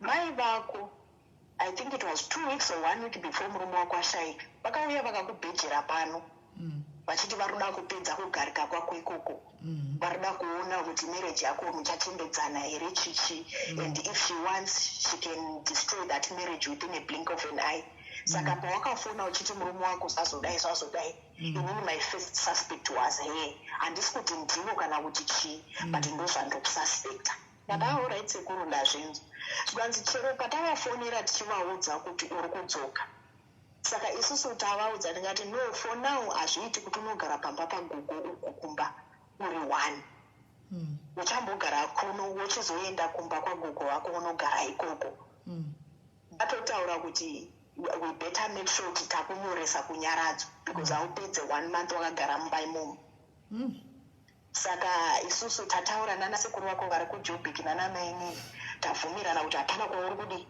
wauri kuenda okay fast forward to that zvakanetsa sisi zvikanetsa kuti ndinogara ikoko ina handina kuita basa nazvo vakuchiramba vachimbouya kwana sekuru isingaperi ndakutanga kutemwa nemusoro isingaperi chichi ana sekuru egwarara vakati no iwe imbouya kuno tione kuti chii chiri kuitika ndopazvakapera ndikagadzirwa mapasipoti angu chichichi ndikauya kuno kuSouth Africa chinyararire havana kudziwa hapana munhu vakazozvinzwa ndofungana nane 3 months ndiri kuno vakapopota futi waenda usina kundioneka ndichaona chauchabuda nacho ikoko chino nechino rushamisira stereki wewe apa murume wako akasofa kare chinokuita kuti usaita boyfriend chii chino nechino ndakaudzwa mashoko mamwe ndakazopedza ndakata foni vakaudza sekuru kuzivanzi andikatira foni ngati handina kukatira foni ini foni yapera bhatri tagara paya ndakunoku vakanzwa kuti ndane takeaway vakandifonera zvikanzi as long as inini ndisina kukupa maropafadzwa angu hapana kwazvinosvika ndisi mbuya vako inini okay tagara takeaway yangu fototo yapera kuedza kune basa kudai kudii sisimeli hapana chaindifambira. Asi lamikaitwa revoked ndikada kudhipotwa chichi ndakangozobudiswa nemasecurity mubhegidho kuti sisine zvamakaita nezvamuri no hamukapinde mugumbagumba ingondipa 100 rand yedrink. Ndoya ndakabudisa ndikanovingovandiso kumashows vamwe vachibuda nemagumbagumba ini nichibuda nichienda kumba. Kubva ipapo hapana chakafamba. Pese pavanofona havana boyfriend saka uri kufunga kuti chinoshanisira nekufirwa chii chino nechino. Ona vanin'ina vako vari kudanana nemanigerians kutumirwa chikafu left right and center saka iwewe ufunga kuti chichi chakufambira iwewe haude kunditeerera wakaita sei. Ndikati mama chokwadi ndechekuti unhu une avo neunhu hwandinawo hwakasiyana.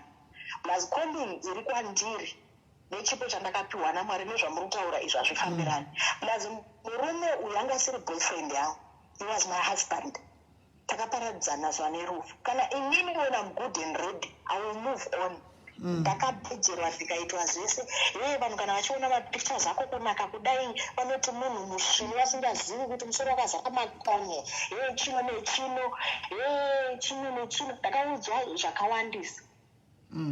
Pese sisimeli umwe musi ndichakuforwardhirai pese pavanondisira maaudios avo kuti muwanze.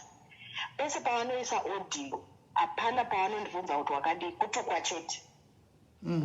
I've ended up washing my hands off kuti Mwari munhu uyu ndewekwenyu ndimi makamusika. Ndimai vangu yes ndinotenda kuti ndiri pano because of her. But inini ndatadza. I've tried everything and anything that you can think of. Mwana wangu chiro babake vakashaya when she was 10 sisimeli.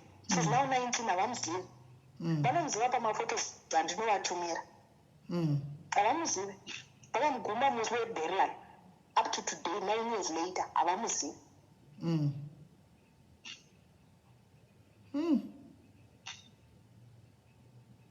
Saka ndichokwadi kuna namai vamwe vasingade vana vavo, and it's my prayer and it's always going to be my prayer kuti and I'll never put my daughter in this kind of a scenario her entire life, because hazvina kids vanofonerana nevamwe vana vanotumirwa chii vanoita sei vakavaona vanotamba vakadzana pano. Ndakangoti vavava hagi yava ndizivei. Thank you vava handiuzive pane zvese zvandakavaitira. Kukaita arwara anovaudza kuti fonerai mai nhingi ndeyakaita nesingi mufonerei anokubatsirai. Kana kuti ivo vanotanga vanyora kuti handisi kunzwa mushi, vozobvunza kuti mama chii, vozotaura vozotaura ichiitai zvakati endai kwakati zvakati. Alright, zvatopera ipapapo. Next thing audio inongopinda ndopinda ndichitukwa chete. Like pakashayika murume wangu, I can only sleep for an hour or 2 hours for the past 9 years. Vanoteerera kundiona kuti ndiri online kusvika nguwai. Umwe musi vakandisendera message zvikanzi Muroora chirara unotsvage online nguva dzino 2 AM. Asi zvinhu zvambuya vako zvakushanda kai. I laugh it off, but zvinondirwadza sisimeli. Zvinondirwadza. I really long to have that motherly daughter relationship with her, but all my trials, all my efforts are null and void. Ndokubondera. But Kola, you have tried ever since you were a little girl, right? You tried to force your way into her heart, and it's like she's not recognizing all the efforts that you're doing. In fact, if I can be honest and frank with you, your mother hates you with a passion. She's jealous of you. She doesn't want to see you succeeding.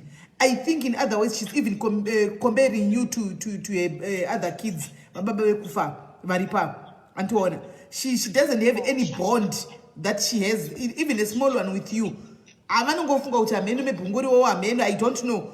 And the other thing, I think Baba Wako, your biological father, there is something that happened between these two. chauri kufira iwewe. Yes, speaking of my father, ndakavavinga ndikavabvunza. Ndichavaudza maitikiro zvese. That was after mwangu washaika. Skanzi no ndichataura nawo. How was their breakup yakakamira sei? Ivo vari kuti hanzi mai vako vaindirova. Mai vako vaigara vandirova ndichiedza kuvatsvagira vanhu vachidii manje inini zvekutaura zvaindimudetsa. Saka ndakazodecida kuti no, ina handingagari nemukadzi anondirova. Ndokusiyana kwandakaita nawo. Iwe usati wazvaro. But you have tried enough, Sha. From ever since uri mwana mudiki, kusvika uroorwe, kusvikira murume ashaike, kusvikira upedze uchingodaro, you cannot live the whole of your life, trying to beg or try to force somebody to love you if she doesn't love you. It doesn't work like that, my sister. There are toxic mothers out there, and clearly, this is the one. Was my birthday. And clearly, your mother is one of those toxic mothers. You are actually better. Yes, you are actually better without her. Because the more you look at it, the more you try to force upinde into her good books, the more tragedy is happening in kuside kwako. So I think the best way is just to cut ties na mai ava. Yes, you got your mom. Just don't have anything to do with her. Live your life caller. Because a series of things that we have told us azvingori normal. Ndimai verudziva nousha mwana wavo bed like kuti imba yawo igari ende uchafa ende uchadai. Ndimai verudziva nosunga munyama pamwana. Ndimai vekupi vakadaro. You are better off without this mother. You are better off with God on your side and your children. Namata mwari wako sere namai ava. And it's zvicheva wana kana vakuzofila kuti vane umwe mwana wavakazvara kana when the time is chakutsvaga, because it's like you right now your mom is controlling your life. Vanokontrola life yako left right center, nekuva kwacha kwacho vanototonga kwese vaitonga mai vako. Ndofunga vakazora mafuta eshumbe kuti vanototyisa chaicho mukavaona munotota kuvhunduka munhu wese. Antoine. Because right now as we speak, ndova kugara mumba magogo nevana vavo nevazukuru vavo, ndova kugara imba yagogo wewe. Hazvina basa imba yamai vavo, iwo hauna yako property. Ndinayo. It's okay, let her stay kumba kwamai vavo. Antika, it's okay, iwo vachinja remunhu akafa vega, let her be, iwo gara mumba kwako. Chireka kuenda mumba kwavo, kubva nhasi ndandiri iwoka, I would even block. Ndimboita peace of mind. Ndaitombo blocka. Antika, voite zvavanoita ikoko vachidi iwo live your life zviri secret. Zvavasingazivi uchiona kuti maybe zvako zvitendera kumberi, because ukatoramba uchimanikidza uchiwadza maplans ako uchidika vari kuzvidisturb. And you don't need here. Musi 1 January I turned 40. Ndakavaisira message kuti mama, I thank you for giving birth to me. Nasi I'm turning 40. Chichi. It's only that ndakadelete my message amapinduro avakandakandiita. Ndikati okay. Pane about a month ago when I turned 40, ndikati that has been my prayer kuti Mwari, I think I'm now ready to move on with my life. I've grieved for my husband, ndamuchema, ndamuita say. I think about a month ago, there is a man who's interested in me. Vakandisira message for the first time. Tkanzi hello, like pane zita randoshandisirwa nana gogo nana sekuru, even now vana sekuru vanoshandisa. Tkanzi hello, ningi, right here manangu, ndimami vako panapa, uri boere, chi chiri kuitika ari sei mawati. Kuna baba vauya showing interest in me and everything. Chichi, with this kind of thing. I was also telling my sister in Christ, but I think there is some kind of a monitoring spirit that is at play. How come our kutanga kuchita nice kwandiri? What for? Kola, move on. You are now ready to move on with your life. You are not going to move on with your life as long as you keep entertaining this evil, toxic mother of yours. And cut ties with this mom. Inisha marika ntiri nera takatita ma orphans tichiri vadiki. Zvazonzwa tichiri kuZimbabwe kusati tombozva tichaya kuJoni kuzogara kunuku. Ingosvitsa kuti handina mai ndakafanana nani nevamwe vaya vanoti vana mai vedu vakashaika because mai vako vakakutokuramba uripo wakakura upenyu hweunerera dei mbuya ava vanga vasipo ingadei hamendo makati chasitikidhe pamakati chauri pamakati fane edzi waifamba nesitution yako yekuti wanga usina pekuenda wakatosvika pakuita munhu asina kana basa andiona thank God to gogo vako vakaita take care of you vakamira newe vakadii dei papasina maini vakaumana kuti ava vasi mai vako anditika nekurwadziwa kuda jealous or what not pamwe izvozvo nhasi ingadi wakazviziva vati watochembera kuti vanga vari gogo mai ava vakatokuramba uripo vakatokutambisa unherera vachiri vapenyu mai ava vaivakuvhumbatira vaivakudini vaikusiya uchivata kuseri kwemba kokoko uchirwara usina kudya hembe dzichipiswa vachidini havana chekuita newe kola ndirini iwe zvinoshotaura kudai so nditoenda kublock ndinobloka umborera moyo peaceful life umboitawo life yako nemunhu wauri kutowana iyeye kana kutoita move on handiti then later on kana wakuda kuroorwa zvinoina maizvo unoudza vana mhingikiri hama dzababa vako zvava kuti vapenyu variko andiona vanozongosumiwawo andiona because haudi mai vakadaro unovadii mai vakadaro chinja nhamba kana zvitoita uchinje kuti nhamba yako andiona I know it hurts Kola. I know we understand you to number of the Doro Mai, Rudo, whatever, Gogo, and so on. But all the same, Gogova was your mom. Sakarudo at some point, Okaruana, because Gogova was your mom. Vakakunduba is not to HK, there was that you took a appendicitis, honey, because Nisha Kushka period. She's not of the Saitana Maivako. And one, Sakadoma, you may Wakafa. Vakato fama ivako. Chitos that my mom is dead, the cover check it and the cover vika. We don't say no book on a mayo tombstone, Kunamaya Quarans or Rapakanak. Avavarko from Bawala. And one, a reflection of your mom. Havana Basane was like an old footica, Chito, I 20K. My Vako check it a Bakafa. I want to zeal to no fake. I want to zeal to first period, the Kaka say, but Yogo knows all this. Kanako block Vuku. She got a coco. Thank you, Sis Melly. I know you know what's a caller, but Tabuda Simbisa Pana, I don't know some soldier, Panamayochi Gandanga. I will not even take out of Fanasha to Chima, Shimana, Wakato Fakudara. Once Wakato Fana might tell me, you wake to right and shut down the property chip. Live ye. See, I chakuda chakuchaga. I will never go, Unipamba Paco, Babako in relationship now, Panachakaipa. Live ye. Olivier, do not be controlled by these forces of darkness. My work is a force of darkness. Siana now. I know it hates no words. We allow you to cry. Chema, usunungure moyo wako. Chema, you are allowed to cry panapasha kuti do. But chipa panapo vapuku totalati right. You look yourself in the mirror oti right. Nda chema enough kubvandiri mwana mudiki kusvika now. Ndikumwenyo dei kuna maya. Rudo ndakatorupuwa nambuya rwangatsingwani. Kuna mwana asina mbovira wakati wanakana rudo rwambuya cheko.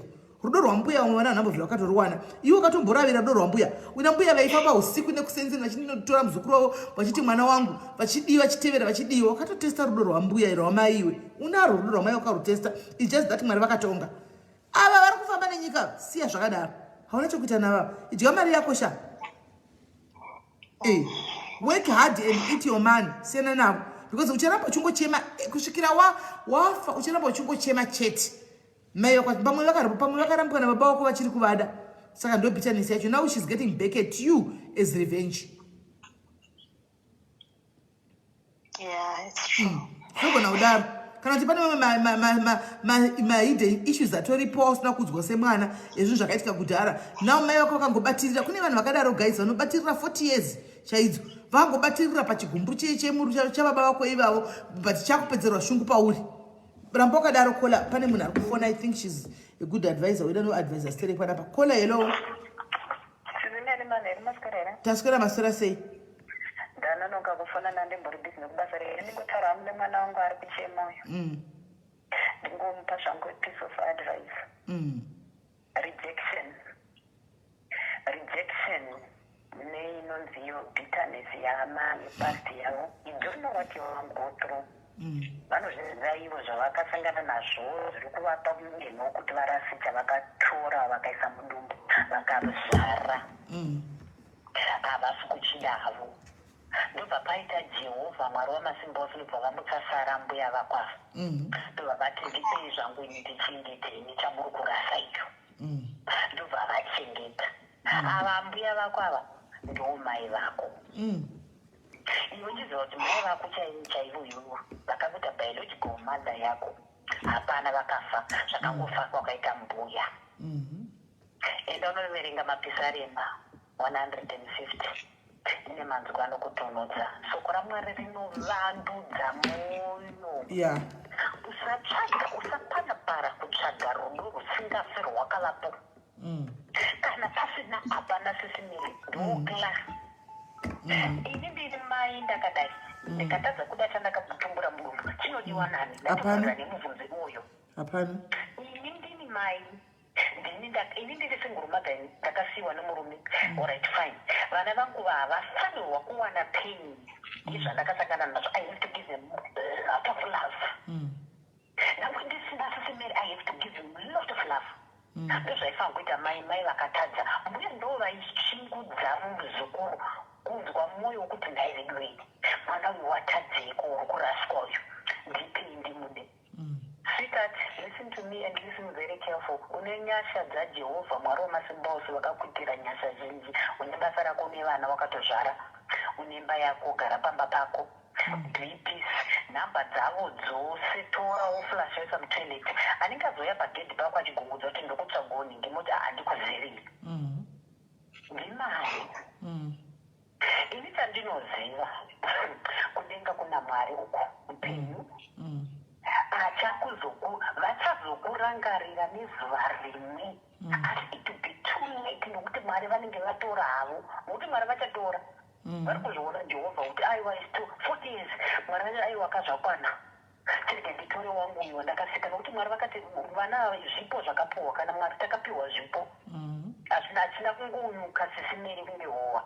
Takatopiwa Mwari vakatozvisaina kuti kune mwana akazvarwa nanini negore ratatu. Saka iwo uchingozi kuti kuna Mwari vanondida. Kana Mwari vachikuda. Chiti Mwari mazvita munotondida henyu muri kundipa mweya wokufema. Havasi vane oxygen yeupenyu hwako. Chimwe chokutanga usapuwa fear yokunzi I want to do this ndinokukasa ndinokusungirira. Usatya ukatya stereki Satani anobva avhunduka anobva awedzera moto. Usapuwa fear nemashoko evanhu. Iwe uchingoti I rebuke everything that they say in Jesus' name. I rebuke. Uya uchiya kumaprayers ukatimboita group remaprayers mudiary tikunobetsera. Kunonzwa vanhu vachikubetserwa kuchinamatirwa vanhu vachinamata manheru tinonamata ledway. Tichivachemera Mwari ava. Kudenga kuna Mwari sweetheart, let them go and let them go forever. They will come if their time is alright. To beg and kneel down for say sorry. But for now, let them go. And there is a beautiful piece yokureza vana vako nokufocus nelife yako nokufocus what next for your future yevana vako. Wakutoshaya attention yevana vako uchiti havo mai Ibens, sorry to say this, amai Ibens vakada murume wechipiri kudarika mwana wakazvara. Hazvina kuvaitira zvakanaka iyo. Saka iwa izvo zvazvinenewo plus kana baba vako vari kukuda vachikuda iti Mwari kutwai ndokunetsinza rako rakasimba hauna kutuka ama iwe wakatotaridza rudo rwakanyanya for 40 years so it all is well. I am a mother, ndiri mubereki ndiri mai. I feel it inside me. Kuti udai ndichikudaro mwana wangu ainzwose. Saka ndoda kukupa mashoko okusimbisa. Let them go. They don't deserve you in your life. Let them go. Don't turn around and don't look back. Don't ever find out what they are going through, what is happening in their life. That is none of your business. You will focus on the vana vako nokuti life yako ndakuenda kupi mangwana. Because you can't beg for love. And it's rudo harubhegiwe Sis Melly. Unotora wabanga ukabayiwa uzokundinetsere munhu ane mweya yake netsvina yake iri kumutevere hamusingazivi. Saka iwewe iti Mwari mazvita vana sekuru hako anotokuda hako hazvanzi namai dzinotomira newo pane maproblems akasimba. Ukangoona ivavo varipo chete ivo hazvanzi dzavo iti all is well. Kumusha kwababa vako vachikuda baba vako aripo kunodanwa dzinza rako kunodanwa zita rako chero unoti all is well. Vachandidawo kana vachindida nenguva yavo. Ini vangu mai vakafa mbuya ndovaiva mai ndovaiziva pane pain yangu ndovaiziva panisiri kunzwa zvakanaka ndovaiziva kuti chii chachaisa mufaro muupenyu hwangu. Saka kana vaMwari vakavatora ndingoziva kuti ini handichisina vangu vakaenda And don't, let me tell you, Pama status pako don't write anything. Hey, nini life yangu yakazidai. Zvinoita vamwe, zvakazidai. Hawe, kutadza kuchema unokasa tani manyemwe. Just do fly colors, doctor, you are enjoying yourself. Even though in a life yaka in pamusoro, uri na problems or kufisa nokuti izvochienda.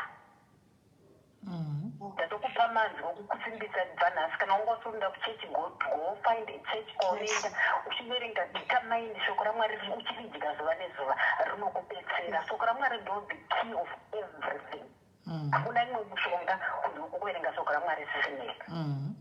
Kana mune maredhiyo mune maDSTV ende pana Joyce Meyer anotaura nenyaya yekutsvaga rudo muvanhu kudarika kutsvaga rudo kuna Jehovha. Itimu yaari kufamba nayo yandogara ndichiteerera. Usatsvaga rudo kuna vanhu, tsvaga rudo kuna Jehovha Mwari wamasimba ose vakakupa nguva yokurarama kusvika panguva pa40 years. Ndivo vakakosha ivavo kwete vanhu. Vanhu vanokusiya chero uri moto kutsva asi Jehovha vanokunokura vakukuyambudza vakukudza kumusoro. Saka ndinoti newawa murare munyasha sime iri boss. So thank you very much, Kola. And guys, the thing is, we can't be atikwanisa kudanya kufonera mai vake tinge tatotanga honde isingatoiti. Kola ngangoblock and move on upenyu wake kutofonera mai ava for what? Kuti tivati kudii kuti mwana wenyazodaya akatopinda busy isingatoiti. Anmona akatopinda busy singatoiti. Havatombodi kufonerwa mai vadi kudii. Iye ngatishowa ma-actions manje kuna mai vakuti you know what, neniwo I've got God on my side. And I cannot keep on worshipping you, you are not my God. Hamudipi chikubu chemwe chekufemesa. Mweya wangu kufemesa, I can only get it from God. Imi makantiramba saka ndikoko ndakuchita umwe spirit. But kola kuti uyatso kukurumidza kukangana nezvo zvezvika izvi, you need to pray. Anditi unofa kuti urambe newe uchinamatawo kuti ati Mwari vakubatsire antoona.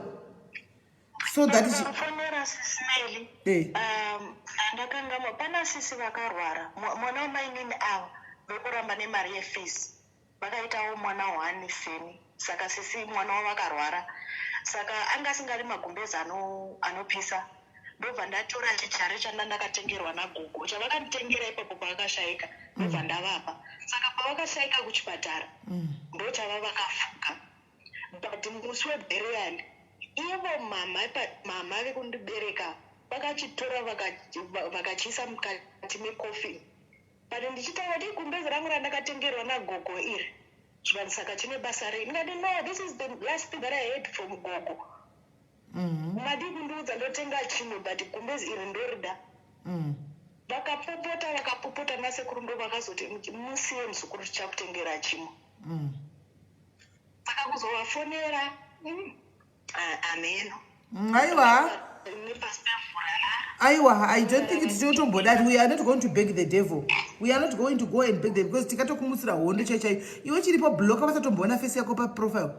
Va block vasaone face yako pa profile iko zvino chitovatadza kuti shiri yaje yabvuta record chete. That's the only way. Aiwa. Ndinotenda. Thank you so much. Thank you, Mukola, very much. I hope you. The advice from my mind as well. I hope you now feel better now after talking to other people.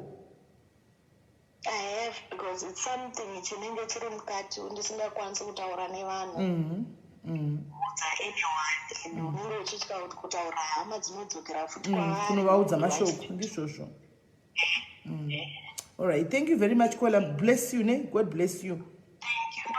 Tumirwa link yataura namama yeprayer group. Ore ku WhatsApp. Yes. Pane ndotezaiwara mina ndiningira ndikuenda kugroup acho izvozvo. Ya tiri kwese kugroup uko tinokomborerwa zvisingatoiti. Tiri kukomborerwa zvisingaiti group remaprayers. Group rezvechechi chete tinongotaura zvinhu zveshoko raMwari chete, nothing else. Times dzakakwana vanhu ndodzana kuti takati connectei, let's connect. Tiri kunzvimbo dzakasiyana-siyana vanhu votopinda pamunyengetero. So you find zvinhu zviri kutoitika ufunge. Anditoona kuti ndibve ndatongodzitora namba dzasvisa pane vanhu vakufona. Okay.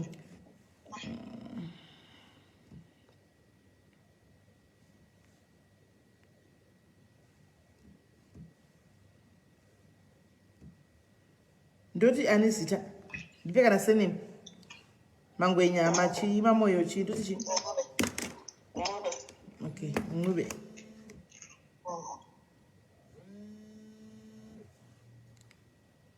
Caller, hello. Caller, hello. Hello, is this Nelly? Mascara say. Maskera. Let's come around for 5 minutes. Okay. So what is this?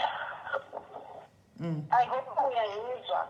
I know after what other callers have said and what SIS MELLY have said as well, that you should block her and ignore her. When she signs in the Zogutola, she will act so sweet and so nice. Be very careful. That also is a wing a man, so they say, gosh, like already, you've been warned.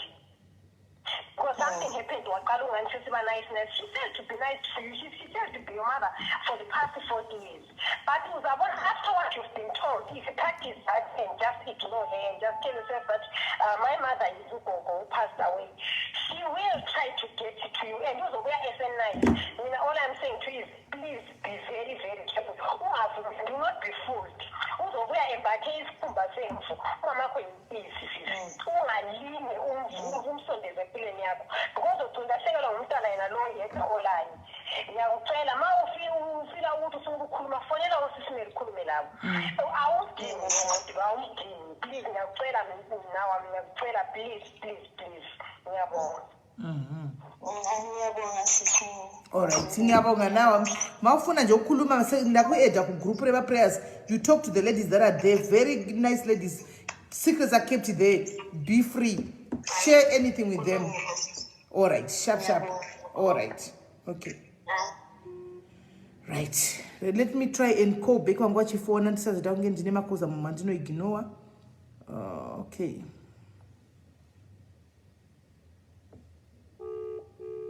Oh, she has the same story. This lady for now. She has the very same story. Hello, sorry that pandatoona profile yako ndabva ndafunga yako nyaya. Uri sei? Ndiri right, SIS MELLY, muri sei? Aiwa, ndiri right. Muchiri pa live? Yes, tiripo. Okay. Yeah. From the past 2 callers vataura nyaya dzavo, I think SIS MELLY matozona profile picture yangu. Ndatozvitaura ngati she's got the same story. Munari kufona ane similar story, yes. And I've discovered that there are toxic mothers and there are toxic relatives out there. I think you have a better picture of what I'm talking about. Yes, I know. I went through this recently. And I only sat down later, mataura nini, kuti siana navo. Exclude yourself from them. They don't want you, they've shown it. And that's it. There's nothing you can do. Vana mai vedu, I have since discovered most of our mothers vakatakura magrudge, vakatakura zvinhu zvinorema zvavasingagoni kutiudza. Some of us were born because of rape cases. Some of us were born because of incest. Some of us were born by men that they never loved. Saka, at the end of the day, there are a lot of factors that come into play why our mothers are so bitter against us. Saka, you can understand kuti there are some mothers out there, just like our generation right now. There's so much bitterness anogona kutozo affect vana vedu in the future. But right now we are also facing that. I don't know why they want to take out their frustration on us. But there are mothers, especially mothers, vana baba vakatengenana, vana mai vakawanda, they have a lot of bitterness in them. Uzokuti unotoshaya kuti koinini ndakutadzira ichi. And vana mai kazhinji problem yavo, onditi problem yedu because I'm also a mother. Problem yedu is vana mai, tinoda kushandisa kanyaya kekuti ukandiitira zvandisingadi uchaita ngozi, uchatanda botso, uchabva wazodai, and they put that fear in us. And yet at the same time, sometimes inini semwana I'm not wrong. Inini isusu mai vedu, she told us, the family group, no guys, ngatitaurei kana uine problem even neni ndiudze kuti une problem neni, but the day you open your mouth uchitaura kuti aiwa mama but apa musi kuona kuti makanganisa here mama unoripa pinki unombaitsvakiswa mombe yepinki yegreen yeblue unoitsvakiswa kuiripiswa unzi wandituka, but she's the same person who said ngatitauriranei kana uine problem neni. As we grow older we tend to realize more of my mistakes anoitwa nevabereki vedu, but we can't say anything. As African culture we are not allowed to say anything kuti mama apa mandikanganisira, but apa mama di kudai so tinoripiswa. Saka that's a fear that our mothers have instilled in us. That is not going to go anything soon. And unfortunately there's nothing we can do about it. The only thing that we can do, the advice Mapakola about, distance yourself. If you see these people are toxic in my life and I'm not going anywhere, distance yourself. You will find yourself happier. Because right now, Kola, yes, people were saying she talked for a long time, but she had that in her. It was pent up in her. Zvanga zvichimuremera mumoyo. Zvese zvaataura zvinhu zvanga zvichimuremerwa. True. Angachiremerwa zvisingatomboiti, and she had no one to tell. Yes. Because inini right now I'll give her an example of myself. Ndakaudzwa mamwe mashoko. I have a friend of mine anoita zvekuprofita. And she plainly told me, iwewe handikuudzi zvandinoona pauri because you don't believe me because I'm your friend. But when I was fighting na mama, recently, Sis Melly, you know this story, and she's the same person akakufonerai achikuudzai about what I was going through. She told me, you know what, there is an issue yandiroda kukuudza. I don't know how you are going to handle this issue, but I just want you not to confront your mother. I think you are not the person that you think is your father is not your father. Saka, your mother has something that she is keeping away from you and family. That's why she doesn't want you to get too close to my relatives. She doesn't want you to get too close to my friends, because vachakubengenutsa maziso. There is something that your mother is hiding from you, and it's a very deep secret. And I even consulted some other people kuti saka situation yakadai ndoihandla sei. Vakatondudza kuti even ukaenda kumadzisekuru ukanoisvitsa nyaya yako, mangwana mai vako vagadzwa dare nehanzvadzi dzavo kana kuti nana mai nini kana nana mai guru, she will come back and say wakandipuma uroyi ndizvozvo wakandipuma chihure, and uchagara wakaripa muupenyu hwako kusvika. It's something that happens. And unfortunately I'm in the same situation as both callers. I don't know why my mother is always targeting me. I don't know why. My sisters angu takangofanana, but she targets me. Ndini ndega ndinogara ndakavaripa mai vangu.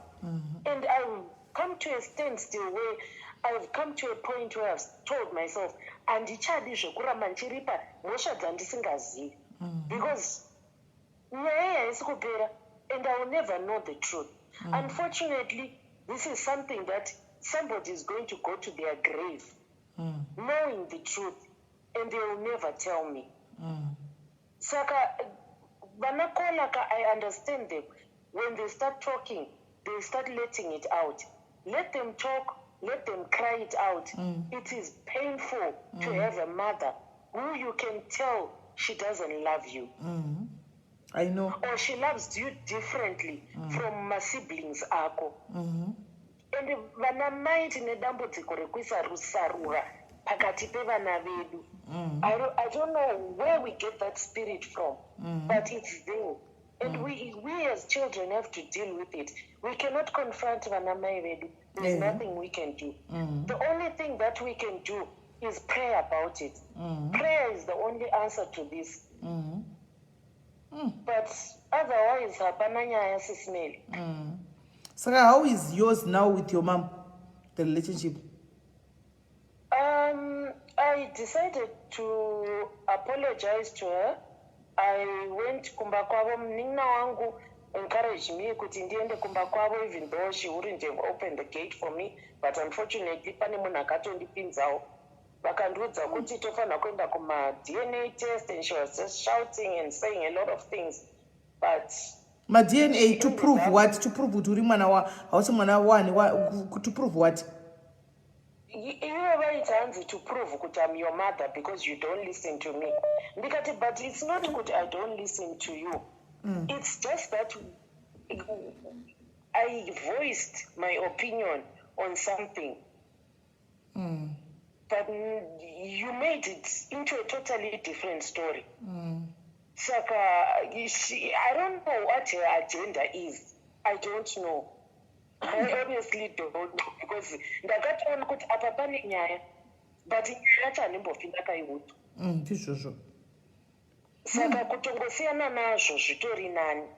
So right now I've learned to I don't know, that relationship has never gone back to what it was. Yes, tinotaudzana. Yes, tinoshanyirana. But there's that part of me that my mother will never have. She's lost it, and she's lost it for good. Saka andizivi SIS MELLY because and there's this thing kuti vana mai vedu, they want to instill fear in us, of which I want love from my mother, not fear. I want to love my mother. I don't want to fear her. But she doesn't want that love from me. She wants me to fear her. So there's nothing I can do. Yeah, this is sure. There's nothing you can do. Just move on, caller. You see, right now, after whatever any peace of mind, let her be. Continue being yourself. It's okay like that. Kana mchitaura umchiza papa munogumira ipapo taura mchigumira ipapo chete. Chingo ndo zvitoripo. But you know what, SIS MELLY, because there are some things in life that I want to tell my mother. But you can't, but you can't, it's beyond your control as much as you want to. It backfires. Yes. Because but it always backfires on me. And then she has this tendency of, maybe I confide in her. The one time that I would decide to confide in her. But Australia, but I was talking to you as my mother. But exactly. Yeah, she's lost that bit of me. I no longer confide in her as a mother. I just talk to her in general, and that's it. That's good. Keep it that way. Just keep it that way. Yeah. All right, caller. Thank you very much, powerful. Thank you for the wise words. Yeah. I also thank you, SIS MELLY, for this platform, and I thank you for what you did for me. I was in a bad space, and you talked to me. Yeah. All right, thank you, Mningine. Honorable. Get to know phone. Caller, hello. Caller, hello. Hello, SIS MELLY. Hello. Hello, caller. How are you? SIS MELLY, Muche.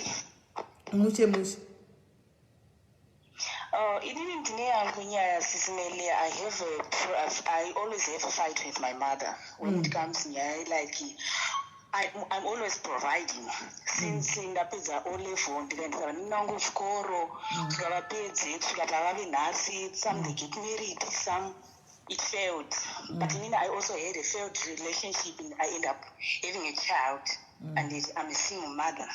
Okay, so if I take and anonditeera kumashure kwangu inini third born mumba medu and I'm the second. She got married and my mother was happy and it's been celebrated. So it turns out kuti she is mommy's dearest. Not kuti zvinhu zvandinongo assume ndega zvandingofunga, no. These are the things that I discover by myself. Ndichiona kuti apa mama vanoda izvi, but uyo akataura, she has the voice, she speaks for everyone in the family group and so on. Okay, I'm okay with that. I don't have a problem. But what is no zvakazondirwadza ndezvekuti I think since 2015, just after I gave birth to my daughter, even when ndaitoenda kubasa because ndainge ndine allowance andaipiwa nababy daddy and stuff, so I was covered, but ndakatry kuti ndiwane basa kuti mai vangu vawane sugar vasariveke anything sezvandanchingovaitira before I had a child. Anditi mai vangu avatendi Sis Melly, avatendi. Thank you inobva kuna mai vangu andisati ndaitambira, and I'm very very very bitter. I do everything, even kumba kwanzi kudwa mbeu, kudwa fertilizer, mai varwara, chino I always step in and I claim lawyer everyone, not because ndinazvo, and now I'm struggling like everybody. Anditi ndinotoshandawo mumakicheni, handinawo mari yakawanda yandinayo, but I make my sacrifices. Anditi kuti mai vangu vasaleke anything, vakanzi varwara even kupinda muzvikwereti koita kuti ndibhalansisa. Anditi but mai vangu havatendi. There was a time yandakambotumira grocery muna December, munongo anondichera aenda atendwa zvake zvaita vabva vanozonotambira rechituru rinove rangu. Ndakati almost 2 weeks ndichikubvunza zvinhu zvakasvika, chakati munacho, chakati chiripo, chakati chirimo, ndichida kushaya kuti kureadha mind yangu kuti vachafunga ndamutenda here kana kuti. Anditi saka yongofunga kuti maybe I'm just ndingobvunza kuti zvinhu zvese zvirimo here kana kuti but that was not the case. Ndaida kuti vafunge kuti zvese zvinhu zvirimo, but handina kutenda munhu anditengera. Anditi zvadaro ndikazovati ko hamutende nebva kuti sorry ndaenda maikaita basa, okay, it's fine. Ndikanoudza mukoma wavo anove cousin yavo ndikati inini zvinhu zvinoitika zvekuti even ndikaita chinhu mama havatendi, vakataura nawo, it came back kwandiri zvikanzi unoita basa rekundireva nevamwe vanhu. Ndikati aiwa, uyu mukoma wenyu handikwanisi kuuya ndichikuconfrontai direct, ndipekuti mangwana zvamunomataura munozviita kuhama dzenyu handimazive, ndozopedzera ndakuripiswa nyaya dzandisina kuita. Anditi ende zvakamboita kunge zvaita nani, but still ndaingoita zvese zvinodiwa kumba ndichiita, ndichitumira, ndichidini, but thank you kwanga kusina. And last week, I think for the last week, but vakanga varwara, then waidiwa kutenga mushonga kudini kuenda kunoona chiremba, but for now ndokwanisa kutenga mushonga nemapirisi ndichisava ndotumira. Anditi until nanhasi mai vanga vasati vanditi thank you. Ndinobvunza everyday, mamuka sei pase pamaiti pakuwadza mapirisi ari kunyasoshanda here, mapirisi ari kushanda, okay. Ndichida kutraya kuti vati tatenda but havakwanise Sis Melly. Ike zvinezvi zvinova zvakonzeresa kuti tive nemadivision mufamily, because muninongo anonditeerawo akaita chinhu anotendwa, even family group. Zvinhu zvandinoita inini, even zvandinoita inini, she take all the credit, not kuti ndinoda kunzi makaita wakanaka kana kuti wakazenga. Nyaya yekungoti the appreciation is a blessing kwandiri. Anditi uyo anonditeera anobva atora all the credit, because ndinozonzwa chinzi maita basa vasikana, maita basa mainhingi, nekuti ndiye anenge adi, maybe sometimes ndiendi kubasa ndiri busy, ndokuti iwo chibanisa zvinhu ndinotumira zvinhu and stuff. Anditi but kuti vatende inini direct havakwanisi. Zvinhu zvinondirwadza kana nanhasi ndinobatikana zvekuti inini it turns out kuti vanoda uyu and hazvina basa, it's okay, vane zvavanozviitira zvavanoziva, it's okay. Asi nyaya yekuti kana mubereki waitirwa chakanaka nemwana, appreciate, nekuda kwekuti kune vamwe vabereki vane vanawo vanosenza, vanokwanisa kuvatumira but havangoiti for some reason handizive, but inyaya yekuti isi kutumira kwatinoita kana kuvaitira zvatinoita takangwara, tinogona, tinoziva stereka aiyo zvinhu zvatinoita zvichibva pasi pemwoyo wedu, nekuda kwekuti kwatakabva tinokuziva, nhamo tinoiziva sezvairi. Anditi saka I think pano padhiaris pane vabereki vana mai vechikuru vakati one day zvinoitwa rusarura rwamunoita kusatenda kwamunoita ikoko uyo anotendwa uyo hatendwe uyo even achiita mohambo fa akaona ati akambotendwa zvinokonzera madivision muvana zvekuti mukavasisipo kubatana kwedu sevana vanyamunuka kunogona kunetsa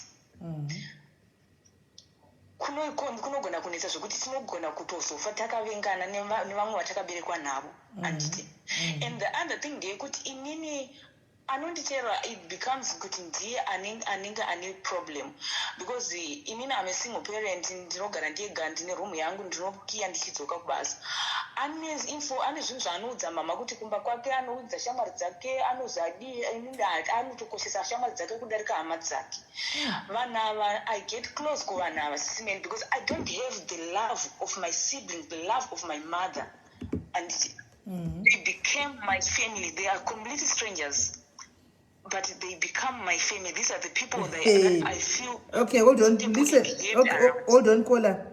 Hold on. Hansi. Inina, I'm my only mother's daughter, but we have not spoken for close to 6 years now. She has blocked me per phone. Doesn't come to phone, or when I call via my young sibling, I had a late miscarriage and went to hospital. She didn't even call or come or offer any words of comfort. Had my 2 children and she didn't even come. She has been to my marital home. I have tried been to see her unannounced because if I tell her I'm coming, she will say no, things like that. Wakomana, hey, and then you call.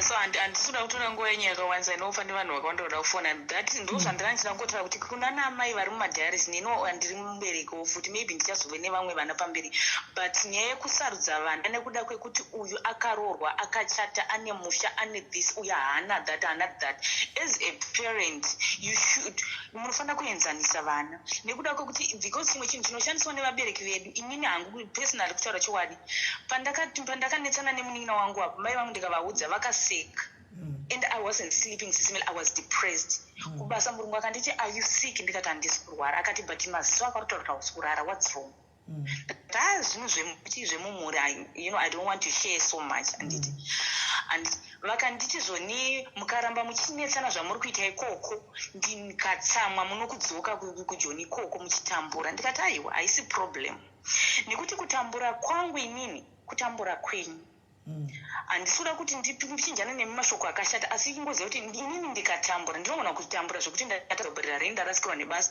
asi ivo vanhu vachina mashamwari angu amunoudzwa kunzi vandinogara vanogara vari kumba kwangu havamboshaya kundipa pekurara havamboshaya kundibikira chikafu handimborara nenzara nhamo inouya kwamuri and the other thing zvakaitika pane time yandakaenda kumusha ndichinofambira nyaya dzekutenga stand ivo vakangisarudza kuenda kumusangano wekuchechi which was fine ndikange ndatora mazuva mashoma kubasa ndikakumbira kubasa ndikaenda ndikanodara one night the following morning ndikamuka ndikanomhanyisa nyaya dzemapepa dzekudini ndichipedza ndiri kutokura basi ndiri kudzoka ndikavaudza ndakudzokera zvikanzi inini ndaakumba saka watoramba kurara kumba kwamai vako ndikati aiwa isi nyaya yemakuti ndine mazuva mashoma vakanditi zvoni endai kujoni kwachona ikoko handii kumba kwenyu hamukude inini wachona hamundide nekuti kana watadza kurara kumba kwamai vako zvinoreve izvozvozvo ndikati ndiri kumhanyira basa ko ndikasvika chitupa chaapahwindo ndotangira papi anondibatsira ndiani anditi ndikati kana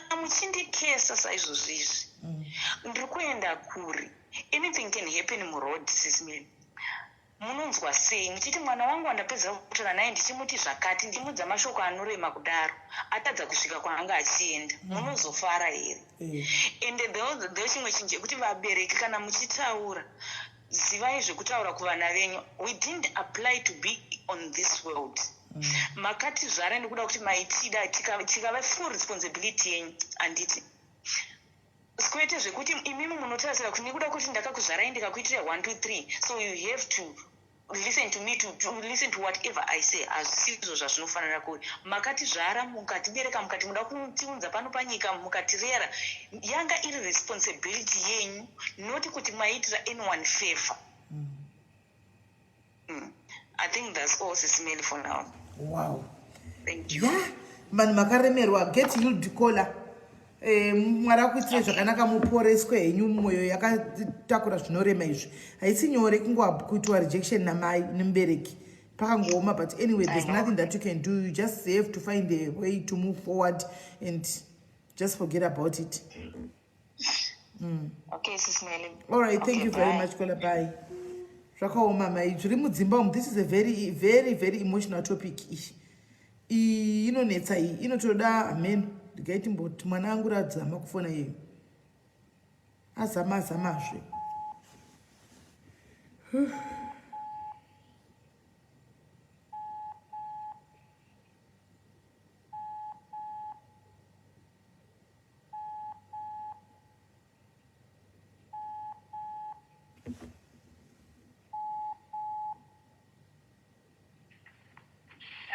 Hello.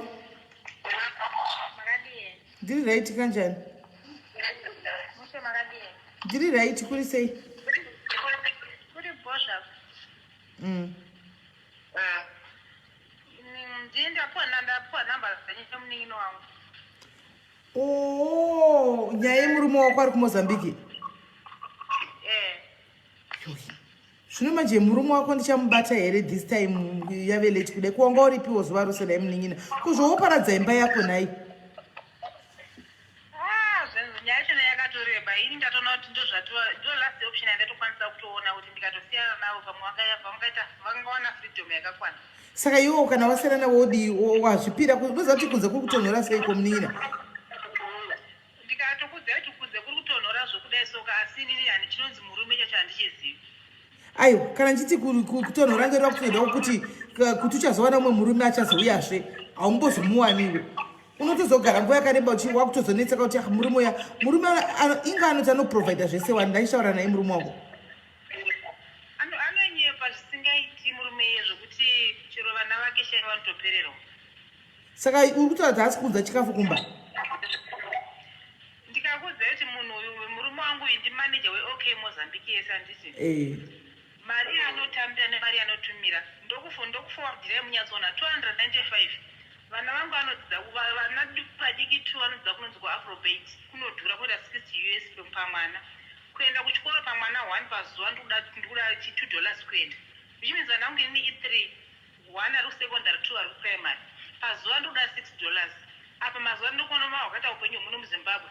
Unotenga matextbook, unotenga matextbook maisa zvese zvekuchikoro zvinotenga nebus fare nechikafu nerent zvese ipapo nemagetsi nemvura apa ndoloja. Saka iwo wakambotaura naye akati chii? Because right now uchifunga kamainini kana ukati wati wasiya murume izvo so unozobhadhara nei zvese maexpenses aiwo usingashandi. Ini ndoenda kundoenzi hairdresser ndoenda kundogara kana kumusha ndibva nechikundi ndakwanisa kuafoda zvangu because moza nekutanga izvezvi nyaya yakatanga 2005 2006 kumashure kunyaya chona saka kushingirira ndirimo chero munin'ina wangu mukamubvunza anokuudzai because vanovanzotaura vese nemunin'ina wangu. Alright. So is it okay kuti ndokubatai mese because andiudza rake side indikati handimbodi kuteerera side rako ndisina kuwaside remukadzi wako. Handiti ndoda side remukadzi wako ndosaka ndani chikutsvaga but hafare ndiliwanga usipo. Saka iwewe manje ndoda kuti iwe uripo iye aripo antika tichiona kuti chinogadzirika sei nyaya kana ichigadzirika tozama kuigadzira. Kana madecide mese izvo murume ari kuti nandichadiwo imba iwe uchiti hauchadiwo imba kana madecide that you want to break the marriage then there's nothing that we can do but tinenge tazamawo kuti tiugadzirise mugare zvakanaka. Nokuti iwe kwai unoenda kubasa kwamukangozvifunga unofunga uri kuMozambique iwe uchipopota pabasa uchida kupwanya-pwanya zvinhu pabasa ipapo paanenge achishanda. Inini kana kuri kuti ndiri nyaya yekuyadzopopota pabasa iyoyo anotondinyepa ini chokwanisa kupopota ndiri kumba kwete kubasa kwasa ndiene kubasa ini. Okay, because hanzi izvozvo watoteretena kuti ndinoda kuto yako kopama saka handizivi kuti panenge pakamira sei. Handitika uri mukadzi akaroorwa zvezvo handitika ukagara nemurume mwedzi wese worora nemurume kana katumwa tikatiri kumanikidzira nguva yese chanzi ndakaneta ini nguva yangu zhinji nendiri kuno kuZimbabwe.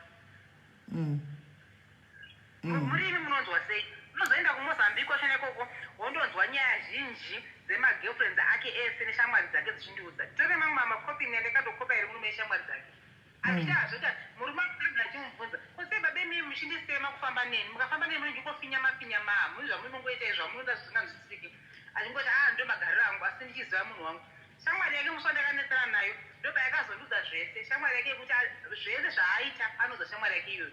Alright, rega ndione kuti varara here, rega ndikudrope ndicheke kuti varara here, kana vasina kucheka then ndotovafonera right now then tibve tangoitaura nyaya tione kuti vari kuti tizame kuigadzirisa. Nenhamba ndokufonera panhamba idzodzo. Okay. Alright. Imi guys, musamhanye kujaja mucomment section ndogara ndichikudzidzisai. Don't rush kuda kujaja nyaya musati manzwa both sides. Mirai munzwe both sides of the story before musati mamhanya kuti munhu irapi chimwe munozoshokeka pana panyaya yakuuya regai katitire kuvabata. Mirai kuda vachiri vanhingi vavatame tanonoka ka. Naitioni.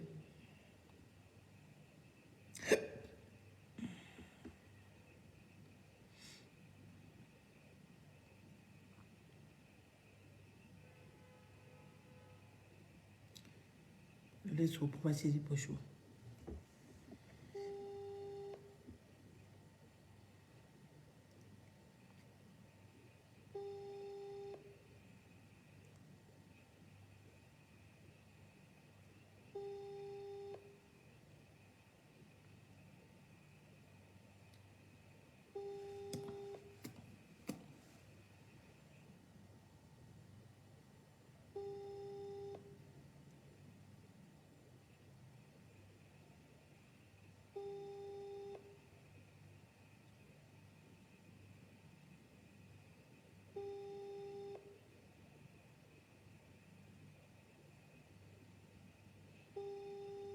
Yeah, Varara,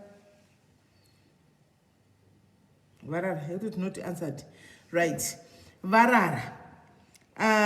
Zvototoita kwakutoschedule ndakavamirira vana ndasara ndakavamirira ndakavamirira but havana kudi havana murume anga ari pastandby asi mukadzi anga achinzi asi kubatika mhene kwanga achinzi aenda anonoka kusvika kumba ndifunga ndokutosvika kumba kwacho iko zvinezvi handimaona saka mirai kumhanya kutora masaidi kudi chimirai vese vachauya pano votaura nyaya yacho murume opuwa side rake nguva yake otaura side rake mukadzi opuwa nguva yake voga nokuti uyu anoti anonyepa uyu oti anonyepa uyu oti ini ndinodai uyu oti ini ndinodai saka panonetsa kusvika vese vadi vasangana panapa tozoona saka regai ndivafonere ndiwadze kuti muri murume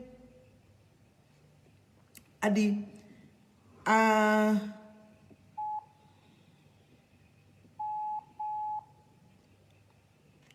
yelo baba kwenyu havachada iri foni ndofunga varara saka zvandakuita ndotaura navo ndoda kuti vandipe time pavanenge vari free ivo ndokuudzawo iwewo kuti nguva dzakati newo batikawo iva free mose mogara muri free ungotenga mabhandles ewhatsapp naiwewo chagwa mabhandles ewhatsapp and then tonyatsoitaura mese nyaya yachitonzwa haiwa kana toda kuweya nenyaya ndikwanzi mune chii mune is it 16 years muri mese 15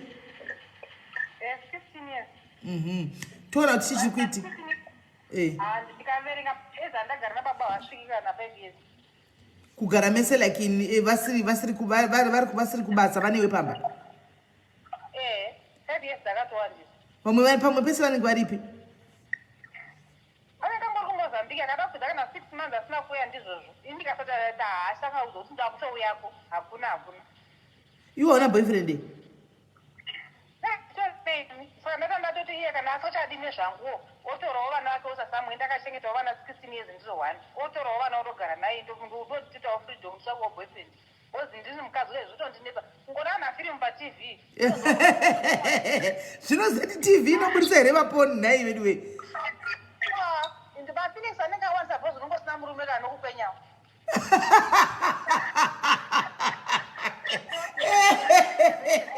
wazondisesa aiwa unenge une boyfriend iwe wakuda kuti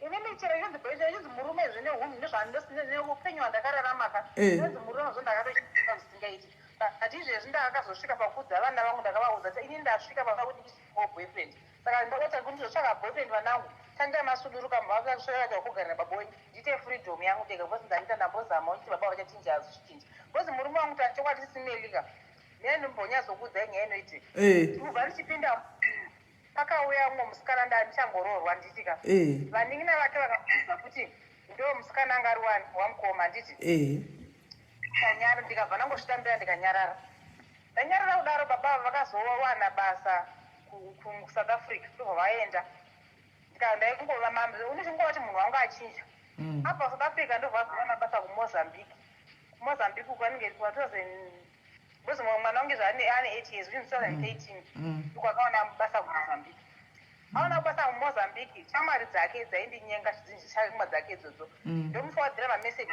ndomutadza zviro zvinenge zviitika zvese haana kana action anotora ichingozvitarisawo saka chakazoita manje mwana wangu mudiki akazobata foni yababa vake anenge anga kuma4 years 2017 2016 ikoko abata foni akuona mafotos ababa wake vakava nemagirlfriends akagara zviya zvokuti mega hamuzomboda kana kuzviona futi ndobva ndati foni ndanyepedzera kubata foni iyeyo ndaita mafuta apastove nditibvunza kuti ndiani sembedza kuda kumupisa ndida kumuvhundikira haana kana kukwanisa kana kutaura kana kuita sei saka inini ndobva kutora mafoni ake bozi vari kumozambika anenge asinga foni aite sei anozongofona kana mwedzi wapera kuti da kutumira mari saka ndozva mafoni ati babene hamukusokukwanisa kushandisa mafoni muziti mafoni anoita basa rei kana muchizongokwanisa kufonera vana kana mwedzi wapera zvinorevei saka mafoni ngaambosara mafoni aya asara magirlfriend ake kumozambique vakatanga kundifonera nokuti chirana vamweni vanozoiziva vachindifonera zvichituka kuti ungatisina mafoni emurume wedu unofunga zoti asida kudana here izvozvo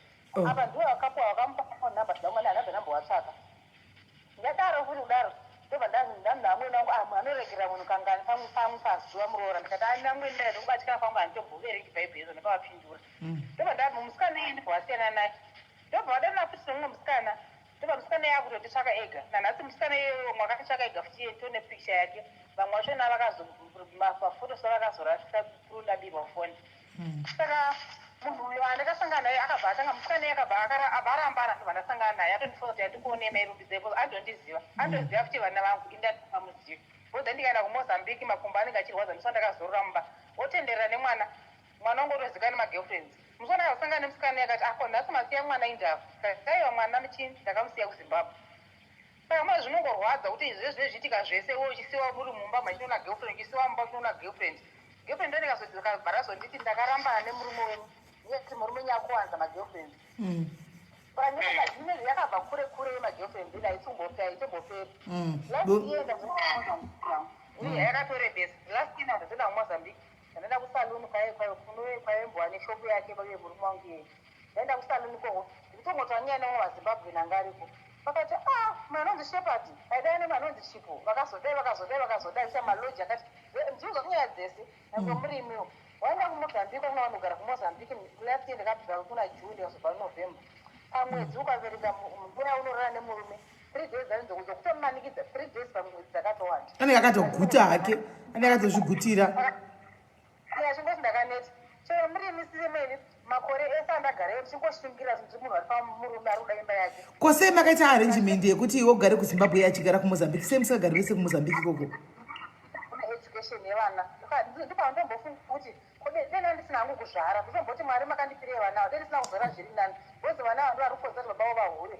nokuti neni tiri padhuze ndozindakoiswa kuti aiwa kakola tochigadzirisa mangwana kuti totsvaka kamunhu anosara nevana iwe woenda kumozambique mumbonopedza kana mwedzi uri kumurume wako ndakatomboenda kumozambique musineli muna December last year ndobva ndamutsvaka musikana ndikasiyana nemwana kunoko ndasiya musikana wobasa iye kunoko ndiye munhu wachona vanhu vachivanga kutofamba futi nemwana wangu musikana mumwe vari form 3 vakuenda kumaboyfriends usiku vanhu vanga vasara kuona vanga kuzondiudza kuti mwanya kubuda futi gete usiku aiwa wakatsvaga wrong person chete unotsvaga munhu mai vechikuru chaivo vanosara nevana vechikuru chaivo iye izvozvo ndizvaasingadi kuenda mwana wako musikana mombo anojairira vanhu ukagara naye anotya iwewe bozi kunoku kuti vana vakaukwaya kunoku vana kueducation yevana inobva yaputsika saka ndoniendere chingobusungirwa playo mazokutanga kuona karabenda kumozambique yanzi kunokubasa kumba kwandogara kugumizwa nechikadzi chikanazoita pressure yenharo yekuti ndida kutouyako zvenharo chaizvo chaizvo Alright, no muninina pakanaka chirega ndimunzwe mangwana ndichi appointment naye tinoti ari free kupi number dzako ndakutoseva so that ndokubata mangwana ndichikudza kuti ndingokusendera message kana wava free kuzonifonera back paWhatsApp papa then so that tuzati anenge ari free nguva iyi.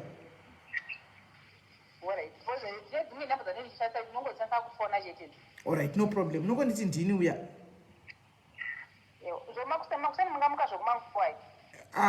Iye manje handizivi kuti ndogona mubata nguva iyi. Iwe ukangoisa message pane ndaona message iye paanondibata tidi kumudisturba 7 ari kubasa saka toda kuti yacho yesu taugwa toda paanenge apedza basa if possible ave free toitaura.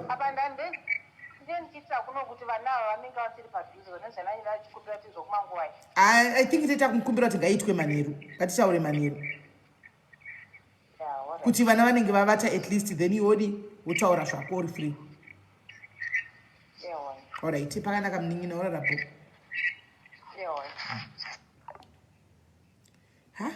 Zviri mudzimba umu makaoma sikana. Mudzimba makatooma. Eish.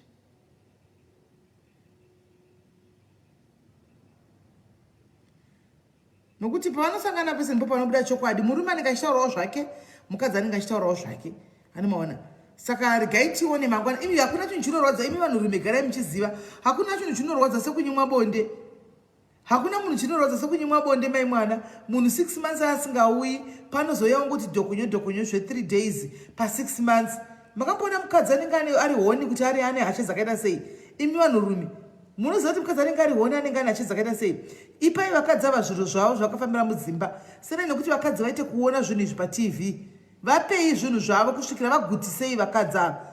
Baba tichavanzwa mangwana nyaya yavo tianisa kunzwa mangwana. So that hands children could go to Zim. Yes, that's an option should be because Baba want to nebasa ravo rakanaka chazvo stable. Vane basa ravo rakanaka chose. Nokuti zvio katitaura zvotoka ndikurambana mangwana ka zvokwadi vanosora pindigwa muinbox nema diaries. Nokuti vane basa ravo rakanaka fana baba. Vanosora topindigwa muinbox nema diaries mangwana vakatoti I make up or break it kai. I break it or make up make it. Break it or make it. Uyai. Saka zvinoda kuti chi vakadzi please varume please.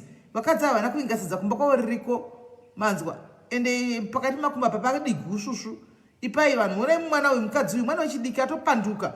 Akutopanduka because anzwa nenyere. Nyere anzwa nenyere. Musadaro vanhurume. Ipai chi vanhu vakadzi ava zvinhu zvavo zvakafambira. Vapeiwo mugove wavo vachiri kurarama. Anditi ehe. So ndopana tipfudze nepo. Nyaya yedu yadisturbewa yemadzimai.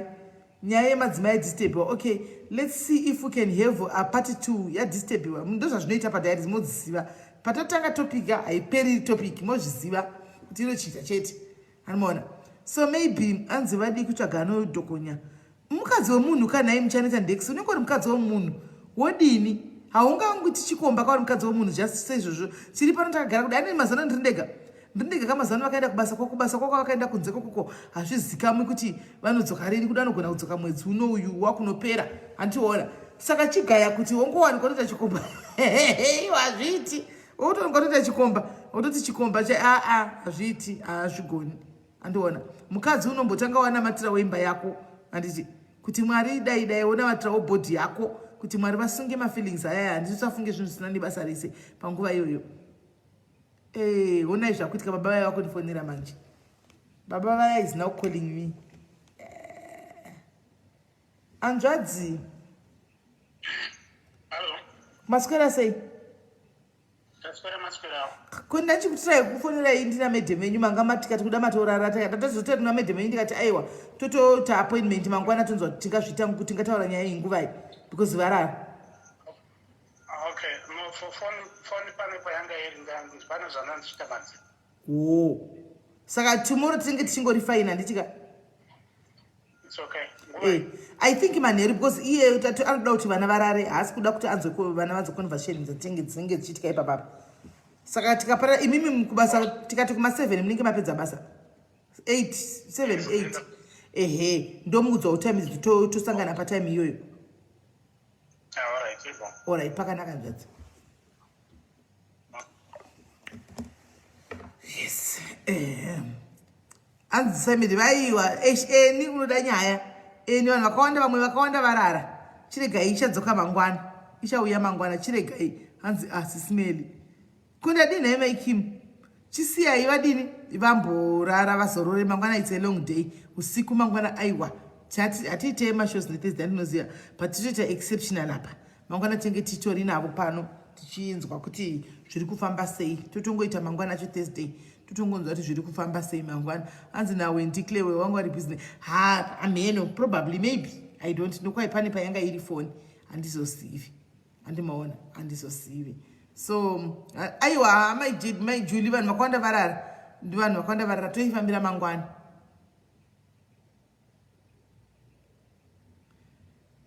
Muchenetse saka iwo ndambo kuvunza munhu akatanga nekuti murume akamukatanga nekunetsana mumba murume oita kana kuti 3 months asingakubati wakutonotsvaga munhu wekuti atokukwenya kwenya. Muchenetse ndex toti murume ta 3 months asikubata bata unotonotsvaga munhu anokwenya uchafa nechigwere kana uchita izvozvo because unofana chichigwere. Don't worry, tobata mangwana manheru. Toibata mangwana manheru. So guys, handizivi nyaya yevabereki yanga ichiripo, but what we can do, we can have a part 2 yevabereki zvakare panguva inotevera. Handiti toita part 2 zvakare tona tafamba nayo kana iripo because nyaya idzi dziri sensitive idzi. Dziri vanhu vakaremerwa, vanhu vakatakura. Pano ndepekutura musoro. Saka vaya vanouya chiti kwa iti ikola ati gagaga, iti ikola dai aiwa titi izvozvo. Because pano ndo pa last bus stop panouya kuzotaura munhu. Chero nyaya ikaita 4 hours tinongoshinyira tiri pano. Chanenge achida kureleasa pamwoyo pake, kubvisa zvinhu zvakatakura pamwoyo pake. Saka tina kuti tinodzinga kuti nyaya yako yarebesa achibva pano. Tinotoita patience naye. Madhairies ndoziva kuti mazano muri kudzidzira patience idzi. Totongoita patience nemunhu iye nokuti pamwe tinorega kumuteerera mangwana tofuma chinzwa kuti akatofa nedepression. Anoona. Saka totongomuteererawo totaura naye tofamba naye. Unochanoziva talking herbs. Unotobva pane vamwe watosununguka watorerukirwa. Handimaona. Saka ndozvatinoita panapa atiti vanhu vazodai hatimhanyiri kuda kupiringisha kuti kwakuye next chi umwe achiri kutaura nyaya. Totomira iye apedze yake ayanza kugutsikana kuti mumwoyo make maclear machena. Tozopinda pa next. Saka namuchitoya next time guys mugare muchizviziva kuti chero mundoita kunge singamuoni makomenzi enyu chero mukati next handito matarisi makomenzi wayo tinotofamba nebhora yenyaya yosvika yapera. Handimaona. So guys kana pasisina chimwe ngatibatanei mangwana sezvamaona chindai munovata ngatibatanei mangwana manheru acho iwayo pana haiko zvino makuziva makatasa notification makuziva ngatibatanei manheru antika tine let's have a part 2. Yes Julie, I think we'll figure out a day for part 2 yevabereki ishi mangwana since kuri kuya make it or break it. Andimazviona pa make it or break it apa mangwana pana pamurikona zvandokudza kuti platform iyi musaidherera. Never mind chero tikaita live yedu tiri 300 pano kana tiri 400 musatombotasa zvemanambers izvi. Tarisai zviri kuitwa ipapo. Musatarise manumbers anokukanganisai manumbers. Chiri chamunoona platform iri powerful. Vanototrasta diaries kuya ari makapo. Vari baba namai vari makapo. Tarisai zvinoitwa padiaries ndo pamuchiona kukosha kwenyu kuti makakosha sei. Panotoya makapo chaicho vari 2 kuti tauyawo toda kutibatsirwawo toda kugadziswawo. Vanhu vanhu vangavatabatsira panapa vamagadzirisa imi madiaries vanhu vangani vamagadzirisa vamabatsira maideas enyu macontributions enyu muchicontributa inzi makanidza makamisa vanhu vamangani vamakaburitsa padepression. Saka tarisai zvinoitika ipapo nemaoutcome results anobuda ipapo kuti aiwa iri ndo zvinhu zvakakosha izvi ndo zvinhu anzi tiri pa-uncapped yes aiwa kana wakadara iwo ribo totonzora tisive data straight. Hanimona. Saka tarisai zvinoitwa ipapo muona kuti maresults amuri kuyielda ndeapi then you start from there. It's not number yandona ngo muchitara nyama numbers kuti ninga vanorira vazodai what is being done there. Chiri kuitwa ipapo pane munhu ari kuseviwa here pane SO yaseviwa here ipapo pane marriage yaseviwa here pane munhu abatsirwa here. Hanzi kovaive kunzi vasare panze anzi wakanga rikoti yes vekunzi vapi vekunzi vasare panze vekunzi sare panze baba vekunzi varare panze vaya mazana kuri quiet kuri right aiwa varegei timbowapa vhiki tichaita follow up tichaita follow up varegei vambogadzisana tichaita follow up pavhiki rinouya patichiratidza kuti kwakanaka here zvachose kana kuti zvakamira sei. Andimaona. So guys, thank you very much. God bless you. Muroora bo tobatsana mangwana. Hanzi vazhinji vazhinji andina chachimunya because ukatesa video iyi ukazoiona mangwana manheru inenge yavhurwa kana ne7,000 people. Usha kuti 7,000 people vabvepi? Inenge yavhurwa ne7,000 people kana kuti 8,000 people watch vanenge vakaivhiewa vakaitarisa, but isi pana patichaita live video iri kana tiri 500 kana tiri 600 handiti maona. So guys, ndokubatai mangwana hanzi live yamai Michelle aufa. Aiwa yamai Michelle vachiri kumbotara nemurume wavo. Tichazoita mafollow up guys. Tichaita mafollow up. Regai vambogadzisana kudzimba dzavo. Isi takapedza peda nditi tochipawo hanzi SIS MELLY please tsiurai vanhu. Vanhu vaita sei Laina? Vanhu vaita sei?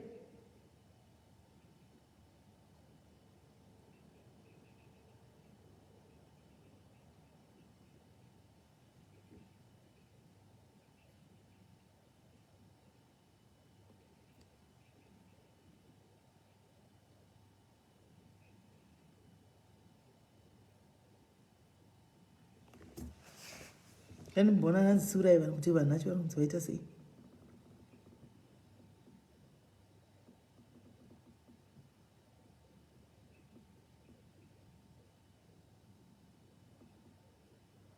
Vanhu vei hanzi vaita sei futi?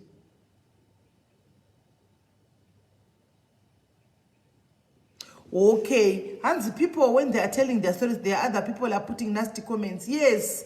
I think in asanga chirasa muswe because munhu anokontrola mu comment section anga asimu chairperson vanga asimu chairperson anokontrola comment by comment vanokontrola mu comment section. So I think because vari kubasa vana kukwanisa nge vari pano, that's why vana vakachirasa muswe. Ini imagine ndichiconcentrate nezvane ndichiteerera unchudzwa kumunhu. Asi guys ngatitiraye kuti pane nyaya dziri sensitive dzakafanira idzika timbomira kuisa mamwe ma comments anobata munhu guys. Remember pamunenge muchikomenda zvonakidza kuita comment section chikomenda, but munhu anenge auya pa live achadzokera kunoteerera live yave 1 achiverenga ma comments enyu guys. Munoita put off mweya yevamwe vanhu, munodzikisira vanhu pasi. Manasti comments aya pana paka titori page yakasiyana nemamwe mapage. Manasti comments aya guys kanga timbodzidzai kuti zvokubatsira timbozikamuone rudo kunzi ukaenda kudiaries you are not judged. Handimona ukaenda kudiaries unotaura nyaya yako yakasununguka. Handimona ukaenda kudiaries unobatsirwa pasina manasti comments. Ngatimbodzidzai kuti zvidaro. Yeukai musikana uya till today asandapiwa feedback yekuti akaenda kumba, saka indakati kana as long as asati aenda kumba I don't want to hear anything. Saka it means ndisandapiwa feedback zviri kureva kuti asati aenda kumba nanhasi, saka we are out of it. Atinoendazvo maybe atingatouya tichitofambira isusu ndeyevana vekuHopley because it's still a pending issue yevana vekuHopley. Apa ndakagorega kuti vanhu vambofema yevana vekuHopley still a pending issue kuti tingopedzisa. Thank you Cynthia. Tingopedzisa game ratakatanga rere rekuti vawane chinovatsigira chavanogona kuita kuti vavhure chituckshop chavo icho takati 50 pamunhu vanogona kutotanga. Uyu mwana atadza kuti maybe kubhuswana kwakufaya, ndofunga kubhuswana kwapo handimona.